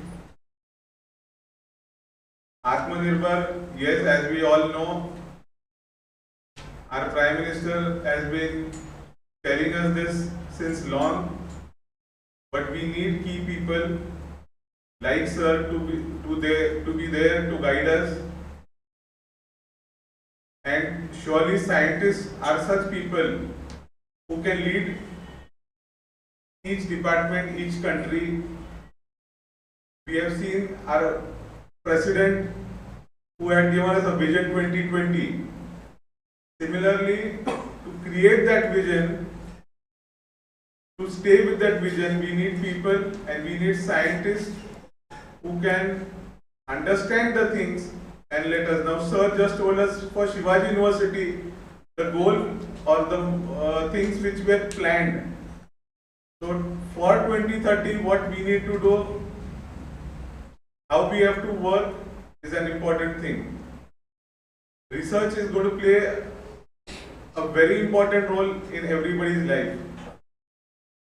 Chemistry department is taking pains and taking good efforts to organize such seminars for the benefit of the student, for the benefit of the researchers.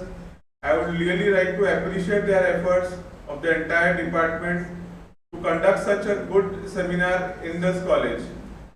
On behalf of Janta Shikshan Mandal, I would really like all the researchers to use your brains to having, there are going to be keynote people who are going to address these sessions in these 2 days. There are going to be brainstorming sessions.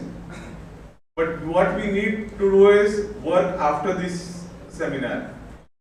It should not be limited to attending the seminar or just taking down notes.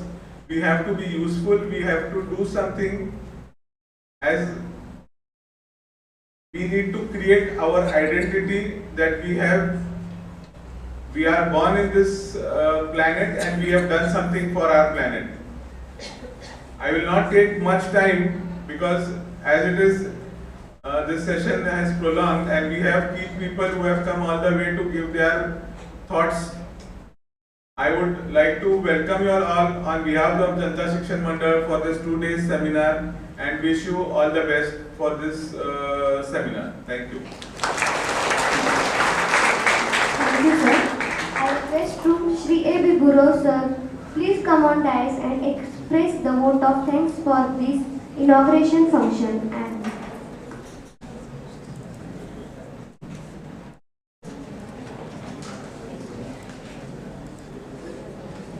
distinguished dignitaries on the dais and off the dais, it is with great honor and privilege that I stand before you today to extend my heartfelt gratitude on behalf of the organizing committee for the inauguration of the National Seminar on Future Perspective and Innovative Trends in Chemical Sciences 2024. First and foremost, I extend my sincere thanks to Professor Dr. P.S. Patil, Sir, Pro Vice Chancellor of Shivaji University Kolhapur, for gracing us with his enlightening keynote address and for inaugurating this significant seminar.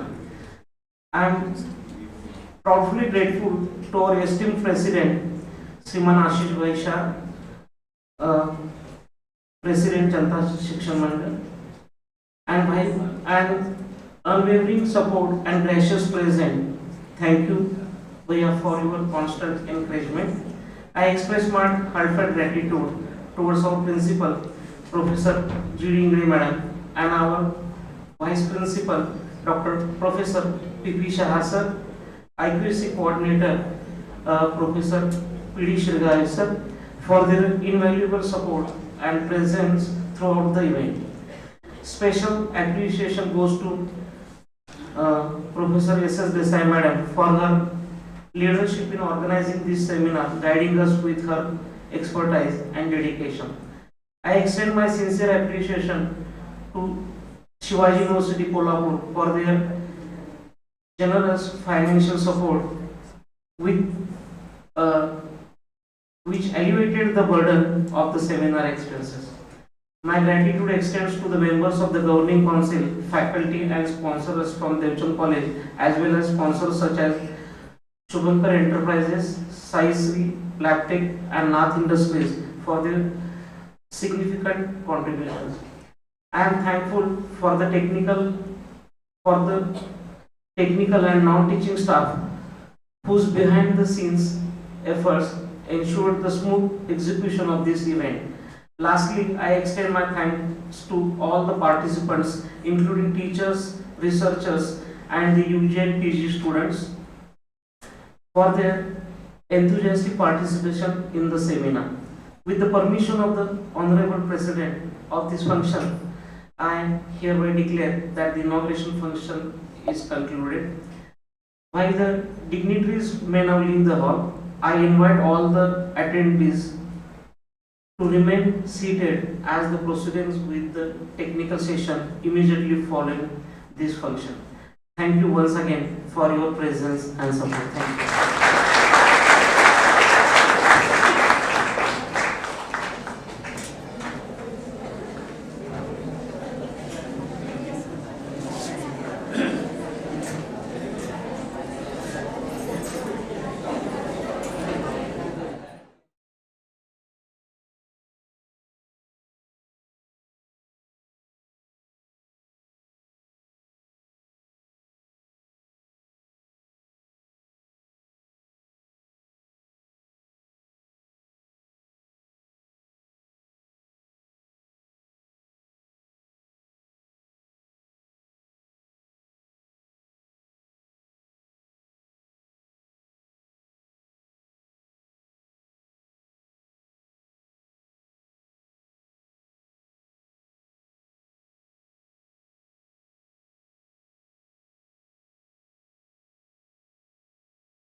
PG Chhapkane sir, Devchand college, Arjunnagar.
molecule like paracetamol, take any organic molecule which is synthesized in the laboratory, we call them as a synthetic chemistry. Those who analyze that, the property of that drugs into the human body, we call them as a analytical chemistry. And those who take the perspective, the future perspective in mind, that sir said, what molecules will be applicable for what. So that is the imaginary thing. We do imagination in terms of the computer modeling, and we can design the drugs as per the requirement of the future. So that is we call as theoretical and computational chemistry. You have seen all this material in the nature. You know the lungs. In corona time, most of the people used to say how much load is there of virus, how much blockages are there. So the lungs is porous material. If you see here bones made up of porous material, if you see everything in the picture, they are made up of having a fine pore size in the range of. Okay, take another example. This is naturally and this is artificially. If you see the pore size of this material, they are ranging from micro, around 2 nanometer, mesophore is 2 to 50, and around more than, we can say the 50, we can call that a microporous, mesoporous.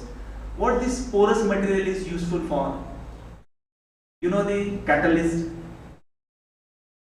you know the simple hydrogenation process, how the hydrogen is compressed across the double bond. Some material is used for that. That is the catalyst we call as a metal catalyst, which is embedded in the carbon powder, which is again the porous material having a big surface. So the surface area matters for the catalytic activity. So if you have porous material, they have the huge surface area, and which is the actual use of catalytic activity. Now in my talk, I'm going to talk about some unique material which is used as a catalyst for doing or solving the daily life problems. So I'll come to some of the complex organic molecules. You must have heard about the metal organic framework, covalent organic framework, or this porous polymer network. All these are the organic molecules having the porous size. Like take the zeolites. You must have heard about the zeolites having this is a porous material. For the filtration purpose, we use the zeolite type of material, where some of the particles will be switched off and then the required thing will be allowed. So like that, this is what we can say the organic molecules having the exact property of the zeolites. What is organic, metal organic framework? So it's like a complex. You must have heard about in organic chemistry, synthesis of some complexes, like you take a metal ion, then add a ligand, organic material particularly. They have some geometry, like maybe the tetrahedral, octahedral, and so on, structural form of the complex. Now in terms of this metal organic framework, they have the self-assembly property. That means if you take a linker, like having the property to have the two dimensions, that are two dent, two heart, and from this two dent, the linker will join with the one metal with another metal, and again another linker will come to that end, to this end, and each metal has the property to be in the different geometries. So you know the logo. You must have seen logo, or in childhood we have played some sort of making a house with the bits of logo. It's the same, but it's a self-assembly with the help of linker, a particular linker and the metal ion. When we add together, naturally they assemble in a huge network form structure called as metal organic framework, having a huge surface area. What surface area means? Like if you have 1 gram of organic, this metal organic, that is we call it MOF. 1 gram of MOF have something like a football ground of surface area. So you can imagine. So such types of material is how useful for catalytic activity. Now what is the background? Like as I already mentioned, the zeolites. Exactly, this is the similar term of the MOF, having, like as I mentioned, 1 gram of material have a 40,000 square meter of the area. So that much huge area, surface area particularly. Now look at here, what's metal? The first compound is ionic, another one is a coordinate compound. You must have heard about heme formation, chlorophyll formations, where the central metal ion is there and the porphyry rings are around, and they are naturally fixed. Is it anyone has ordered to the human body to have the heme molecule of this way? It's a natural assembly. So they have done that is we call it biomimic. If we have porphyrin types of ring, and if you add a metal, they assembles in a natural force, like what heme or chlorophyll will form. Now you know this is a ionic compound. This is a completely different, and this is what we call as the complex, where there is a coordination bond. Now what are ligands? I will skip this slide. You know that ligands have the property to hold the metal ion. But here in MOF, we are talking about the organic ligands, where they have the dents. So if I take a benzoic acid, the benzoate group will have a two dents. The O, that is the O minus and O having a lower pair of electron, they hold the metal ion. But when the first benzoic acid, if you see here, this benzoic acid will hold the metal at one end, and another benzoic acid will come to the another end, the chain will be locked. So it will not further polymerize. You know the polymerization process, like this is what a dent. One fellow will hold my hand to this side, to another side, and this chain will go on increasing. In the case of this MOF formations, the linkers have the ability to hold the metal ion in a different way. Like look at here, this is the phthalic acid will have this dent as well as this dent. So chain will grow to this side, chain will grow to this side. And each metal have the different ability to have the structure in the form of maybe the tetrahedral, octahedral, or other. This particular geometry is not fitted for the MOF because it will grow in one direction, so the chain will be locked. Whereas it is in three dimension, so it can grow to this side, and to this side. So the symmetry is there. So this type of molecules can be used as a linker. So here, terephthalic acid as well as this messimic acid can be used as a organic linker. Look at here, this is a very simple logo type of explanation how it will be useful for the growth of the this MOF formations. This benzoic acid will lock over here. No further metal or the ions will come together. This will lock inside, so this will not grow. But whereas this terephthalic acid, if I consider this one molecule, that this can grow to this side, this can grow to this side, this side, this side, this side, this side. So when it grows, it will form a huge network. And in the network, if you see here, this space, this particular hollow space will be there. And that hollow space is considered to be a pores in that particular material. So the pores is unique. You know, zeolites. It looks like, or you can take the example of bricks. Bricks looks like one object, but if you put it into the water, it soaks the water. Where that water goes, because there are some pores. So like that, this material will have a huge pores which will be used or utilized in chemistry purpose. Now look at here, this terephthalic acid, and this is your zirconium oxide. This oxide will have different geometry. As per the geometry, as per the logo nodes, linker and nodes. If the nodes are of different types, so the linkers will be having a different geometry. So this node will have a different geometry. So if the geometry is different, the whole network will be completely different and having different pore size and their applicability. Look at here, this one. Again, I use a zinc as a metal, and this space in yellow color is something huge. Now, if I use something like a tridentate linker, the space will reduce. As I told you, logo. This is manganese having the geometry completely different. If we have a zinc or some other one, so the geometry will be like tetrahedral, octahedral, and accordingly you can make this type of shape. So this is a plain stuff. You know the chemistry models, we can make a huge network. So it works in the same fashion. If you use this like phthalic acid and any metal ion, it will form this type of mesh. These are some of the metal ions with the different geometry, the octahedral, tetrahedral, trigonal, pyramidal, and you will have a different geometry of the MOF. This is one of the examples. Now some of the reported MOF is like MOF 5, then MIL 53.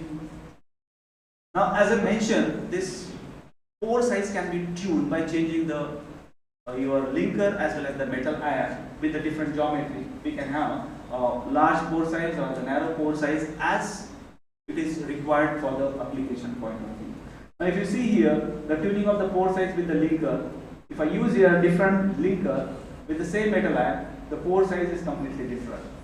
And whereas this particular, the principle of scaling, that means you can build a huge network by using the same principle. Just by stirring the salt and linker, you can have a huge network. It's a crystalline material, that is another applicability. It's not a like liquid type of, or we can say any sticky material. It's a completely crystalline, having low density. Because the size is more, obviously the density will be very low.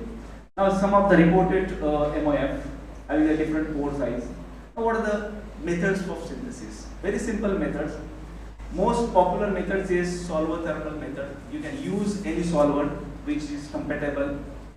Hydrothermal, if they are compatible or soluble with the water molecule, you can use a hydrothermal. That means what? A simply reflux. It is what? A simply reflux. Take the metal ion linker, put in a RB, put a your water condenser and reflux it. That is what we call as the solvothermal. That means you are using DMF type of solvent. If you are using water, that's a hydrothermal. So these are some of the methods, but most commonly used is the solvothermal, that you can use a different solvent, and these are also used.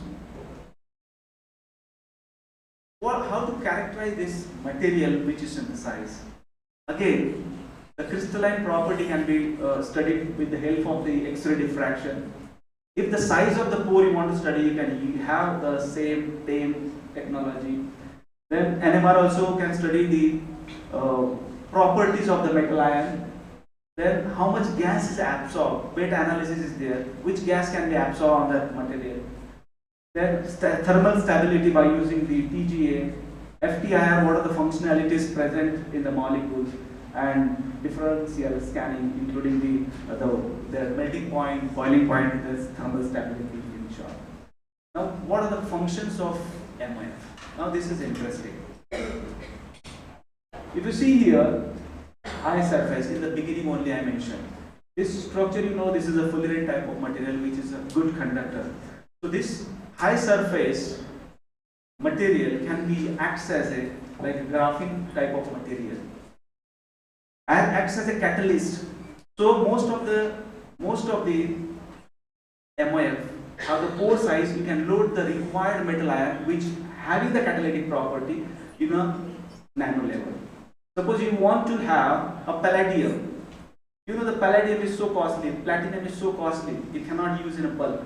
So if you use some ppm level, that can be absorbed on the surface of the MOF and use a better catalyst for the reduction purpose. So this high surface is highly utilized for the catalytic purpose. Tunable structure, the structure can be easily changed as and required. High conductivity material, as I mentioned. Fuel storage. This is one of the best and the hot topic in terms of the MOF, because most of the scientists, they are working on the storage, fuel storage, like hydrogen storage, or you can say the separation of the carbon dioxide as the greenhouse gas. We'll come to that also.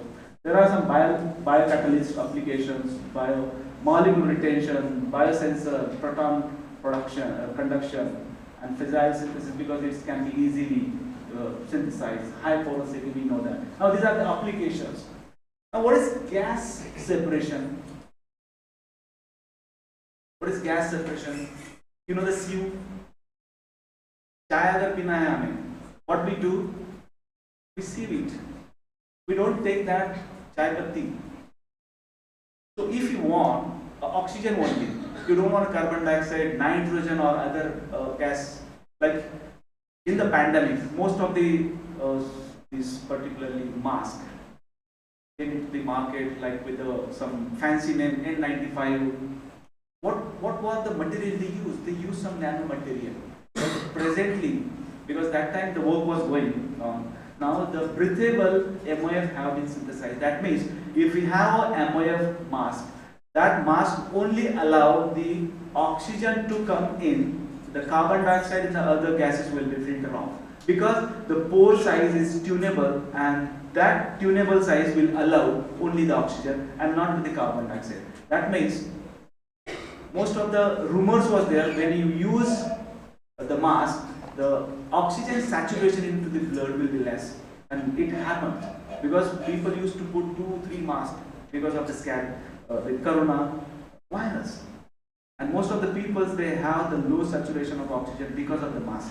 But if the breathable MOF come into the market, so it will be very easy. Like if the person is working in the coal mine or any factory where there are lots of gases which are not useful. So if you use a mask with the MOF, they can get easy full-fledged oxygen without any other gas.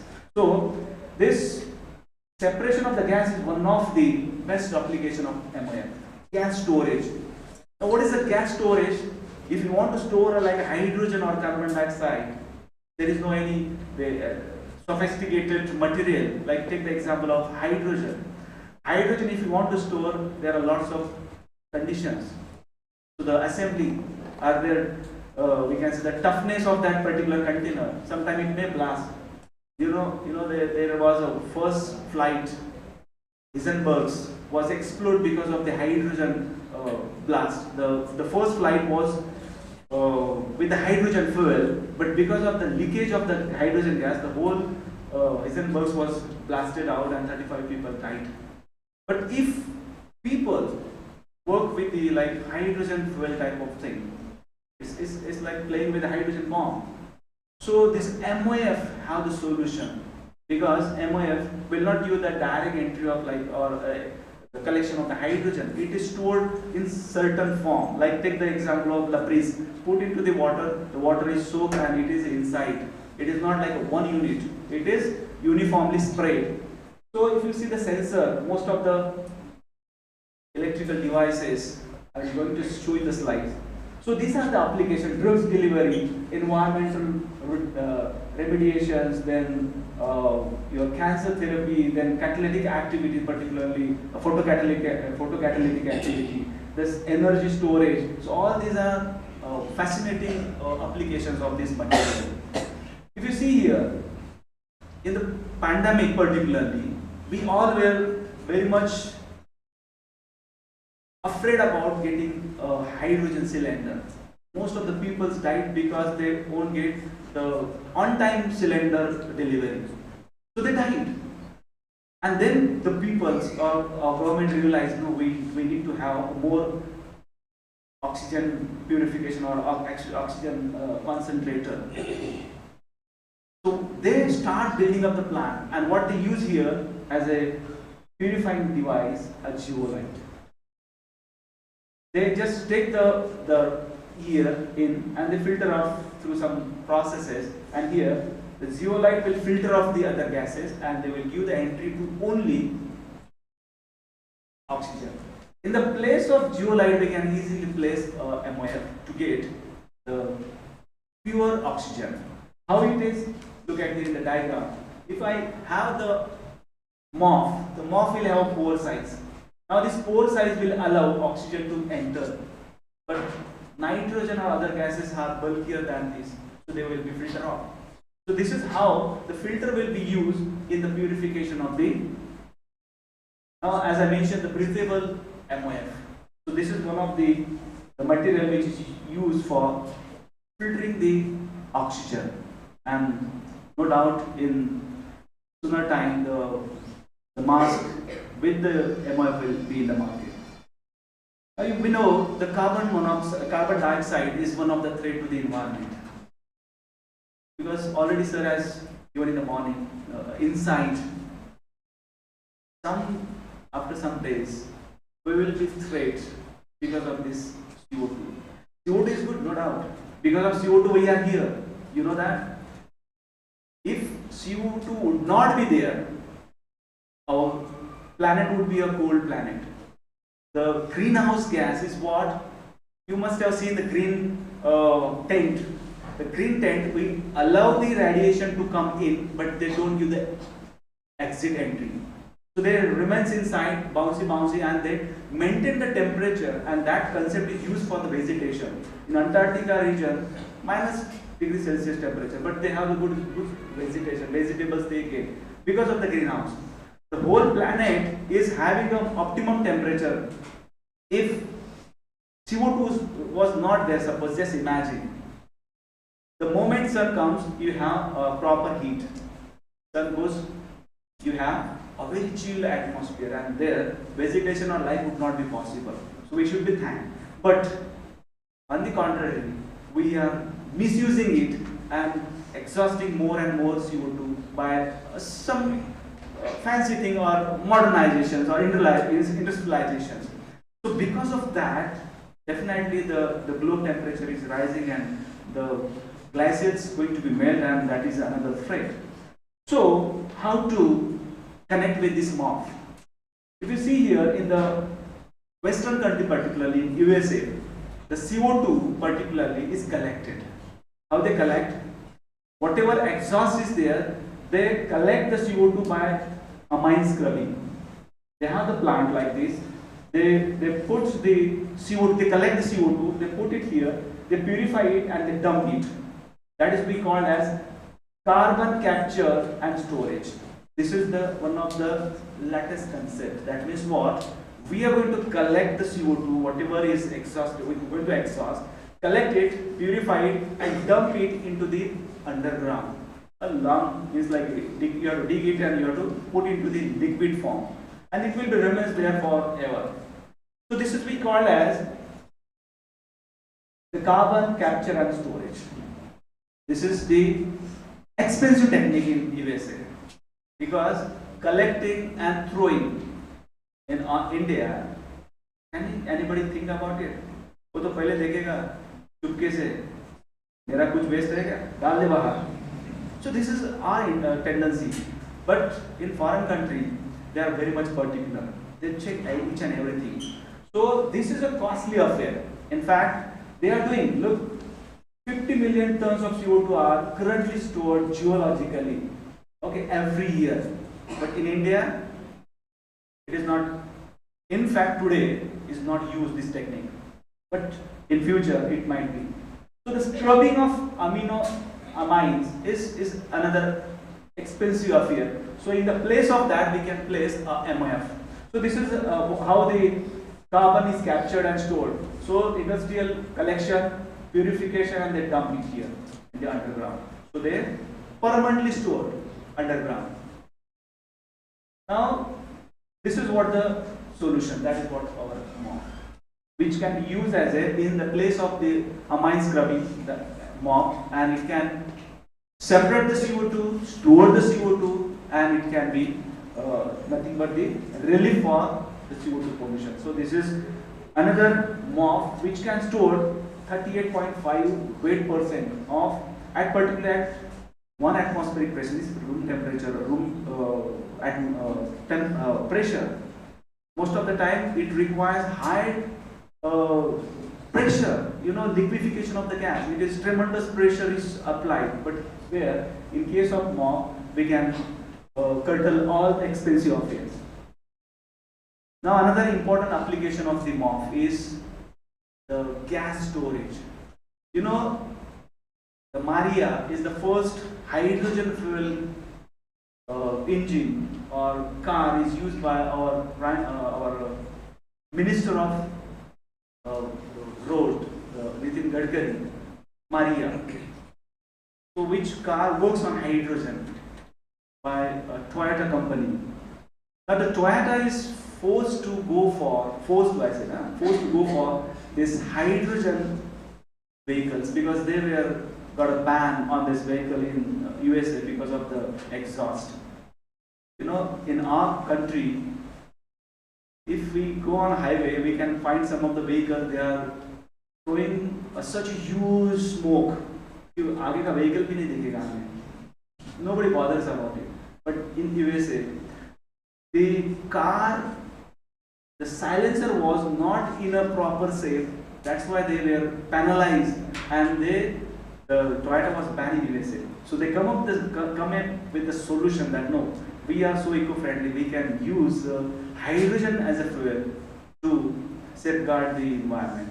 And then the concept come up and they use this technique. But it is a very costly affair right now also. But what exactly this affair of what? Hydrogen fuel.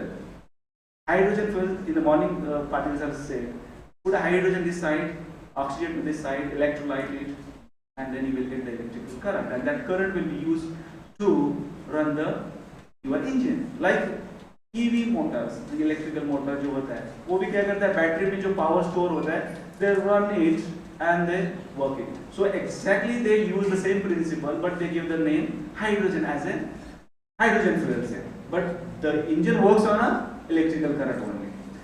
But the problem is here, they have to put a cylinder of hydrogen because you have to put hydrogen and oxygen together.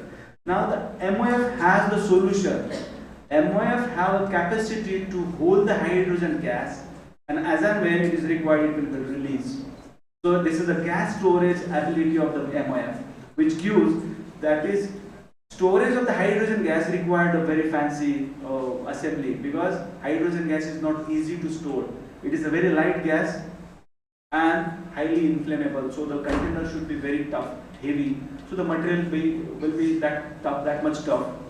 But instead of using the stored gas, if you use the MOF and store the hydrogen over that, it can be used as and when required. So if you see here, this is the capacity of this MOF. That 100 liters of MOF, 100 liters of hydrogen per kilo of MOF. And you can imagine 1 kg of MOF can store 100 liters of H2, and the H2 1 kg, the Gadkari has mentioned, in 1 kg of fuel cell, he run that particular vehicle maybe like something 100 kilometers. You can imagine so how powerful this technique will be. The cost he has proposed that it will be 2 rupees per kilometer. That means if this MOF come in a market as a solution for gas storage, the cost will be 1 rupees or maybe less than that. Because that is storage of hydrogen. Now if we are using a MOF as a storage device, the cost will be very, very low because its capacity is huge. So this is the one of the best tool or solution we can say. Now today we are importing 97.8% of fossil fuel from foreign. And in short span of time, all the resources will be stopped and there will be no alternative. And the alternative is what? This hydrogen, which is eco-friendly, producing nothing, which is that is a water molecule, is the byproduct, which can be recycled. We can use it. So this is something related to the hydrogen. So I will skip this one. This is how it is done. This is the MOF, which is used for the hydrogen storage, which capacity is 3% per weight. Okay, and that too at room temperature. That is another important thing. Now this MOF can be used in the drugs delivery system. Now, whatever medicines we take, it goes into the stomach. It takes some time to release the drugs, and then there are some factors where it will be like E50, you must know. 50% drugs will be best and 50% drugs will be used for the effect. Whereas if you use MOF, it will be like a target oriented. If you have a tumor, the receptor will have, receptor means what? Like today, my receptor was Gurav sir. He picked me from the railway station.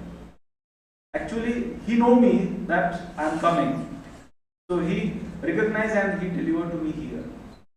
Otherwise, I would be wandering here and there. Just imagine. I would not be, but I would like aeroplane पे कोई आ जाता है बाहर से. So people used to wave some indicator. Oh, so and so is coming to pick up you, and they recognize and they pick that particular and they target it. So exactly the same way, the receptors in our body will recognize to what the MIF, where it is loaded with the drugs molecule, which is in a lesser amount, which is in a ppm level, and it will be targeted to the site where it is required. That means it is ये क्या हो गया direct post हो गया. It is not via. It will go to the stomach, it will release there, and it will be like stamped by the liver that 50% will be allowed, 50% will go off. So in the scenario of this biological drugs delivery system, it will be like very particular at the required site. The drugs will be delivered and lower required dose. हमें जो है drugs का cost, like take the example of rapamycin, or like in the corona pandemic, how we suffered with that, particularly remdesivir. Like doses of medicine is required, whereas this will be requiring very little amount. Time of retention, that means drugs will be remains with that particular site, so the recovery will be fast and side effect will be less. So this drugs with the MIF will be very much powerful in terms of the medicinal field. Biosensing, that means if you are doing some operations, like take the example of any fistula type of operation is there. What happens in fistula? The canalling is there. The canals are like, fistula is one infected area, you will cut it, but it is a recurring. That means the canals are inside already, so the infection is already in the body, nearby vicinity. You cannot cut the whole area, but you cut the infected area, but after some time it will recur again. Then what you do? You inject some medicine, dye in terms of, and then the dye will spread, and then you will come to know where are the canals. So this type of imagining or picturing of that particular tunnel can be easily worked out with the help of this. Then this is one of the best applications. Already the molecular router got a Nobel Prize in the year 2016. Now the MIF will play the same role. You know the LCD. LCD, क्या होता है LCD? Screen. अपना mobile का screen देखो, TV का screen देखो. It is made up of liquid crystals. What are the liquid crystals? They are not liquid completely, or they are not crystals. They are in between phase. So they have the optoelectronic property. So that property can be there is a study going on, and there are positive results of MOF. So in coming area, the TV material, particularly the display, will be cheaper in cost. Now there are some fine chemicals can be easily converted from one form to another, like liquid oxidation reduction, by using the MOF. There are a number of applications, so I will skip this slide in terms of the organic chemistry. But see, this is a good catalyst in organic chemistry. What I did at Oxford University, I had been to the Oxford in the span of 2007 to 11 under the Mark Maloney's group, where he was given me the problem of total synthesis of natural product. Again, by the use of catalyst, which is organic catalyst, because nowadays the organic catalyst having a high demand. We are not preferring the metallic catalyst because of the pollutions. So the organic catalysts are the choice of today's. So in organic chemistry particularly, I work on some molecules called as cytocephalin, which is an anti-glutamate receptor. What is anti-glutamate receptor? You know the vehicles. All the vehicles got a shock up. What is the shock up use? Shock up use is to null the effect of shock. Whatever shock you will get, it will nullify it and you will feel the comfort. So that means the road is okay. You are going with a high speed, and all of a sudden there is a jerk. In that jerk, you may suffer. So if you are a sufferer, that means you are getting harmed. So there is a shock up. In the shock up, everything will be balanced. So excitotoxicity is nothing but the rampening of the nerve cells. You know the rampening. Rampening means like anything happens in the crowd, people randomly move to save their life, but they don't think about the other's life. That is what we call the rampening. So in the human body, there are certain diseases or disorder, I can say, where the nervous system is considered to be like a smooth moving in a highway. But if there is a jerk, that causes certain diseases like Alzheimer or epilepsy. You know that Alzheimer, the memory loss. People don't recognize, in the USA particularly, roughly 75 age people, 75 years. Of that age, 70% people, they are suffers with dementia. Dementia means again the sort of diseases. Okay, and their maximum people are sufferer with the Alzheimer's. In India also we have this disease common, no doubt. But in foreign, it is easily recognized. We don't recognize over here, and हम बोल देते हैं कि बूढ़े हो गए, इनका memory कम हो गया. So that is what we label it. But the point here, what I did work there in Oxford University, I work on a molecule which acts as a buffer. Buffer means that it nullifies the excitotoxicity. Now, how these diseases happen in the peoples, because of the certain proteins, the nervous system gets disturbed, and the movement of the nerve cells is fast. If there is a fast movement, then what will happen? No doubt there will be rampening. If there is slow movement, again there is a certain sort of outcomes. So to balance it fast and slow, there is a called as buffer, and that is called as gonastic and anti-gonastic effect. So what that drugs do, the anti-glutamate receptor works as a gonastic as well as anti-gonastic. If the nervous system is slowed down, the drugs will push it up and they will take it to the mainstream. If it is so fast, it will be slowed down. So that is a buffer. How we use a buffer? If there is acidic impurity or basic impurity, it will nullify and the solution have the same environment. So same type of drugs, that is chitocephalin, which is the combination of 3 amino acids. So what are the diseases I just mentioned? This epilepsy, feet ana hota hai na. So these all are the diseases which are because of this excitotoxicity. So you know Parkinson disease, there is a dopamine. You know this is how it responds. If there is enough dopamine to the receptor and the nerve cells, people feel perfect. There is a less dopamine, there is a shortfall. जैसे light dim होता है ना, power कम हो गया कि वैसे जो है this memory will be shortened, and then they will suffer with the Alzheimer and all that sort of related diseases will be there. So if you see here, already I mentioned here, Alzheimer is one of the particular disease, and in USA particularly there is a racial impact of long back. Because of that there is some sort of analysis. Now what is that mentioned? That chitocephalin, this is the natural product in fact which is extracted from some fungi. Here the unique core is tri-substituted pyrrolidine. Now this is a combination of 3 amino acids, and these molecules I have tried to synthesize in the lab, which is acts as a anti-glutamate receptor. That means what? It can, as I mentioned, brochure, and these are the receptors. So there are 4 peoples to receive this.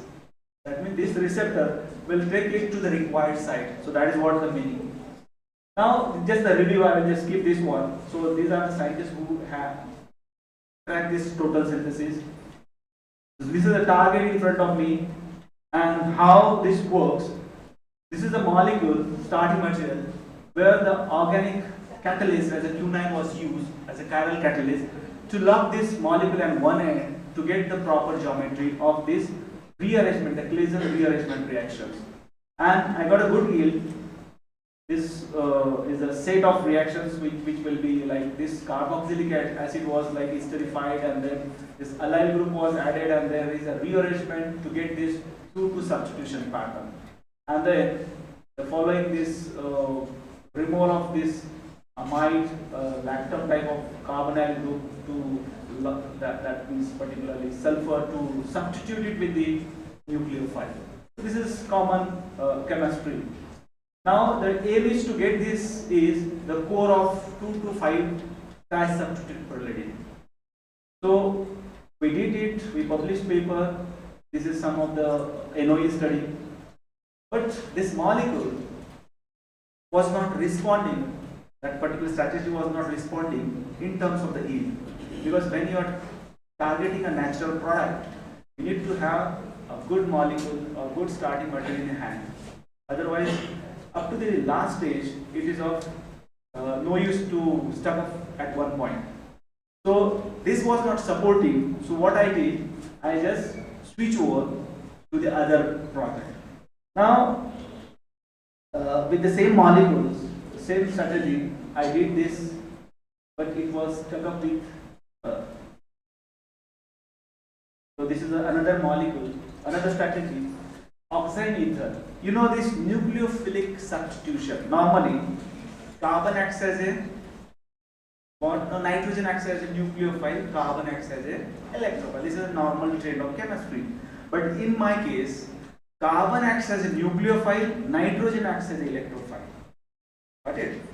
So higher electronegative atom acts as a what? Electrophile positively charged, and lower electronegative carbon acts as a nucleophile.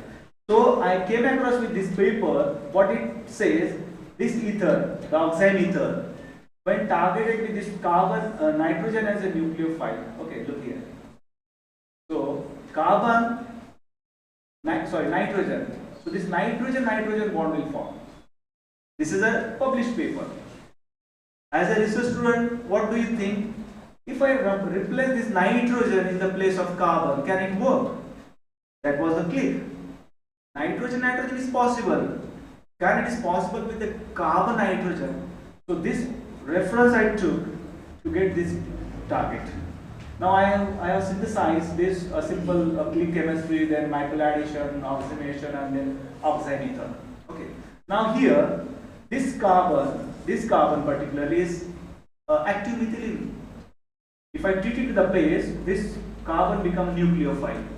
Now this is a leaving group, good leaving group, particularly NO. This bond is susceptible, it can be easily break if any nucleophilic stuff come around. So the moment it comes, a reflex, so this nitrogen push this O out and there is a bond formation, this carbon nitrogen bond, where the oxygen will take the electron, the nitrogen become electropositive, and this is nucleophile. So this will join together, and I got here this tri-substituted pyridine. Here is reduced the structure. So pyridine, you will get the pyridine just on reduction, and I got here the required skeleton of the natural product. Then I have used number of technique, modulated it, and then I have achieved number of things with this. So this is another cyclic compound. I synthesized this pyro type of compound. Then some hydrocyclic compound where this is the accidental results. Sometimes what happens, you struggle for getting molecules, but you won't get it. You will get something else. So you should not stop there. You have to analyze that. What I got it. So this was a byproduct somewhere like crystalline molecules. I checked the X-ray crystals. I got this molecule is something like this. So this technique can be used for getting the heterocyclic molecule. If I use a cyano in the place of carboxylate, यहाँ पे अगर मैं cyano group use करता हूँ, I will get heterocyclic molecule, and that become another strategy, or we can say the methodology. Then I have got the access to this natural product with the same. Then this application I use for getting the target molecule, that is the chimecephalin, by using this retrosynthesis. So I will just skip this. So it is of no use. So use is another thing. Another 5 to 10 minutes. Okay. My journey to Oxford. The point here to mention, I'm really very happy to hear from your principal that very good research you are doing at this institute particularly, this college. And definitely, I feel instead of putting that chemistry in your mind, I should put some idea in your mind how to go to abroad or what you can do in research. Whatever ideas are in your mind, whether you are undergraduate, postgraduate or research students, think cleverly. When I had been to Oxford, project has been given, research supervisor job has over. When I struggled, I found difficulties, and the second plan I myself designed. And then I was afraid to mention that the yield of the first project, which is given by my supervisor, is not good. How to convey this message? Because in India, if you are supersede to your boss, it is harmful to you. And that impact, that stigma was in my mind. So I was afraid to convey the message that this strategy which is given by you is not working. I have some new idea and it is working perfectly. So one day, I thought in a daring,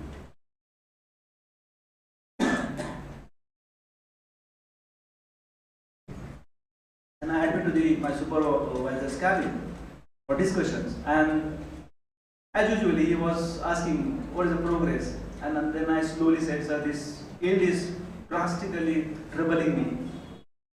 What to do in an alternative? He said, do the review, get some alternative for same strategy.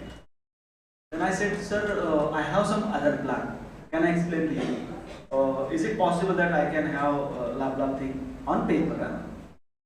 He said, I look it is difficult because it is reversing the polarity. Carbon as a nucleophile, nitrogen as an electrophile. I don't think it will work. Then I said slowly, sir, it works. Then he said, how come you so confidently saying it works? Sir, I got a result. I had everything, NMR, mass, blah, blah, blah. And I showed him. What he did, he said, give it up, this work. Just focus on your work, whatever you have designed. And he appreciated a lot. We had a coffee together that evening. And he cannot imagine, at Oxford University, I completed my research degree work in 1.5 years. And imagine, 1.5 साल में पूरा का पूरा काम कर दे, क्योंकि it was working like a click. 6 months was there, I published one paper with that fellow's work, but it was not helpful for me in future. So when I work on my own ideas, it works very fantastically and got a result. So in 2 years of my span, I completed everything. And after 2 years, I spent on guiding the MSc student, because in foreign university, the last year student, that is a postgraduates, there is a 4 years degree. Now we have in new education policy that system, 3 years paper based and 4th is your research degree. There is the same pattern. 3 years is a paper degree and 4th is a MS, that is a research degree. So I guided 5 PG students. And I was so happy. He was like very much impressed by this attitude. And still today we have very good relations. Whenever I say anything, he is very fastly do the review of the paper, correction of the grammatical English, everything. So such types of thing, why I am telling you, when you think cleverly, whatever field of your choice, do it in a nice way, do the referencing and put your energy together. Definitely research is amazing tool, because right now the life is very strange. If you see the future of your career, because our career is completely done. Now when we think about your career, it is completely challenging. No government sector is allowing you a permanent job. In the new education policy, you may get a contractual job for 5 years. That is a full time. 5 years. 5 साल के बाद जो है फिर से नया job. Yeah, there are some procedures. So, in the research, there is a huge demand. Only thing, think about how to get the scholarship. Junior research scholarship like NET JRM. There is a ICR, there is a CSIR, there is a GET examinations. GET examination through you can go to the any nationalized laboratory or to the PVS for recruitment as a scientific officers like ONGC or DRDO, GET exam. So if you put equal efforts on academics as well as research, I am telling you, those who are undergraduate students, start it right now. Those who are in PG, you can think twice what are the better field. Think about the research. Give 1 year or 2 years while studying for the NET JRM. And definitely, I'm sure you can do it because you got a very good background. I'll tell you, we are Guru brothers. Myself, Chandak sir,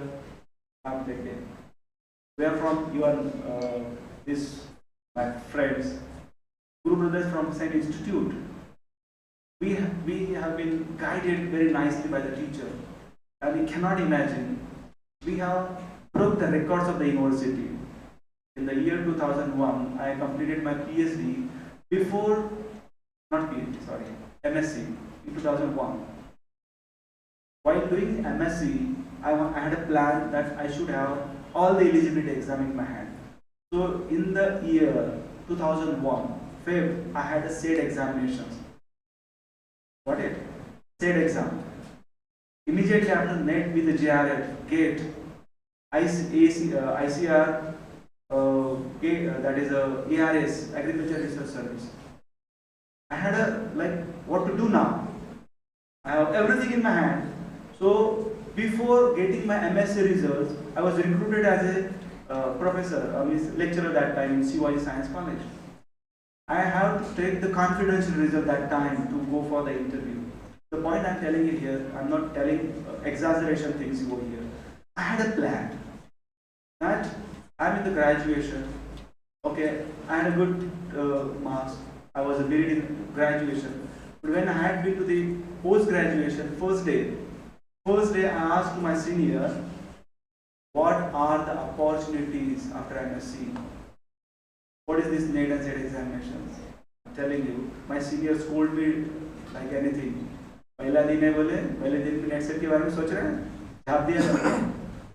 But there are people to help you. I mentioned Guru brother, my Chandak brother. He guided me lots. He was my super duper senior. He was preparing for next year exam. He gave me in and outs. This is what the pattern. These are the papers. And in the appearing year of my MSc, I was able to crack this exam because of what guidance. Whenever you are in touch with the people, those who have something, try to extract and be motivated. Put the GPS on. GPS on. If it is not there, you will be wonder here and there. Like anywhere when we go, we put the GPS. What is the shortcut? Where there is any traffic or not? Where the road is blocked or what? देखते हैं ना? So the career का भी एक GPS होता है. Write down on the wall what is your goal and then chase it in a right way. Paddle it very hard. I'm telling you, nothing is hard. Only you have to think out of the box. If I go one step back, दुनिया की एक number की university में पढ़ा हूँ मैं. This Oxford University is the world's #1 university. I'm telling you this year. Yes. वो ranking रहता है 99 वाला, 99.99 लास्ट 4 डिजिट चेंज होते हैं. Oxford, Cambridge, Harvard, MIT. The point I'm telling you that I did this, not that point. The point is here, though I have reached to the world #1 university, but if you see my roots, I belong to a very small village called Kausa in Akola district, Akot Tehsil. Very small family, no education background. I am sharing with you because this institute belongs to a rural area and you people have high potential. tremendous potential, I'm telling you. Only thing, chingari ki जरूरत है, and that chingari, it is our duty, because we have gone through this phase. If you put your target in front of you, the family motivation, most of the time we blame to our family or father or mother, मेरे पास पैसा नहीं है, ये नहीं है, but take it as a motivation that my family is right now is in so and so situation, I should take them out. That was my motivation when I was struggling for this. But when you go out of India, you will learn lots of things. The only thing right now in front of you is what? To get a proper degree with good marks and the eligibility test. I would suggest go for NET GRF, and in the 4th year of your MSc, try for a research project, a good project. You have very good facilities over here, I came to know. And definitely you are connected with the Kolhapur University, and they will definitely help you. And all teachers are very good. You are lucky. Most of the time in like metro, like Mumbai cities, teachers are very professional. They don't think about the research. You are so lucky. So let me show you some of my peak. This is Oxford lab where I work. This is completely masterpiece of fascinating place. World's #1 lab. It is inaugurated by the hands of me in the year 2004 and 2007. I joined this institute. There is 2 compartments, write-up area and your research area. They never mix it. Write-up area is like a 5-star hotel. Yeah, everything cafeteria, everything luxury. And the researchers there and the research supervisor, they behave like a friend. We never say sir or respect. No, like a friend. Hi, how are you? Like this.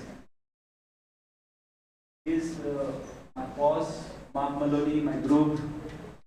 This is a beautiful Oxford town. You know, Oxford University is a cluster of 38 colleges. Now, in new education policy, we have a cluster system. They are using last how many decades? Cluster system. 38 colleges as a one unit as Oxford University. In fact, 1100 year, Cambridge was also the part of this, but because of the expansion, they make as a Cambridge different university. Oxford, one of the oldest university. These are beautiful colleges. I was a part of the St. Peter College, and this college part is just for academic purpose, means administration purpose. Research, there is centralized body, the lab, and there we have to go. This is city center, beautiful museum, exam house, that is the university main building. This is we call an Indian house, where the Britishers were trained to rule the Indians. That's why the name of the building was given Indian House. And this is the Bodleian Library, the world's #1, the highest collection book library. Highest collection. This is a beautiful winter at Oxford.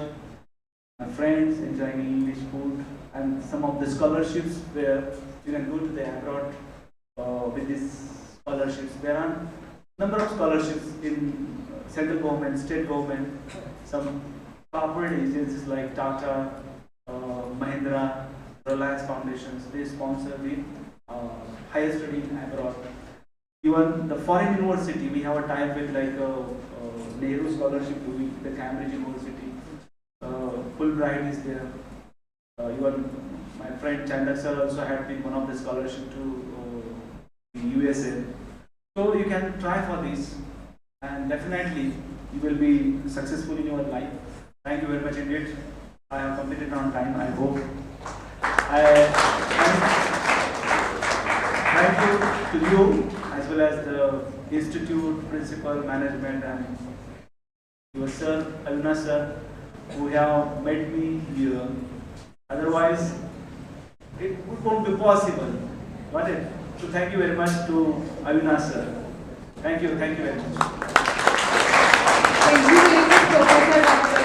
Nandakishwar Chandan sir, for your valuable presentation on Breaking Boundaries, a journey through contemporary chemistry discoveries. Now the session is open for discussion. Yes. Any questions? Chemistry? Yeah. Other than chemistry.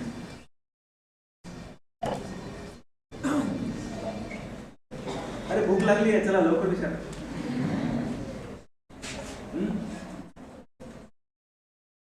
काही question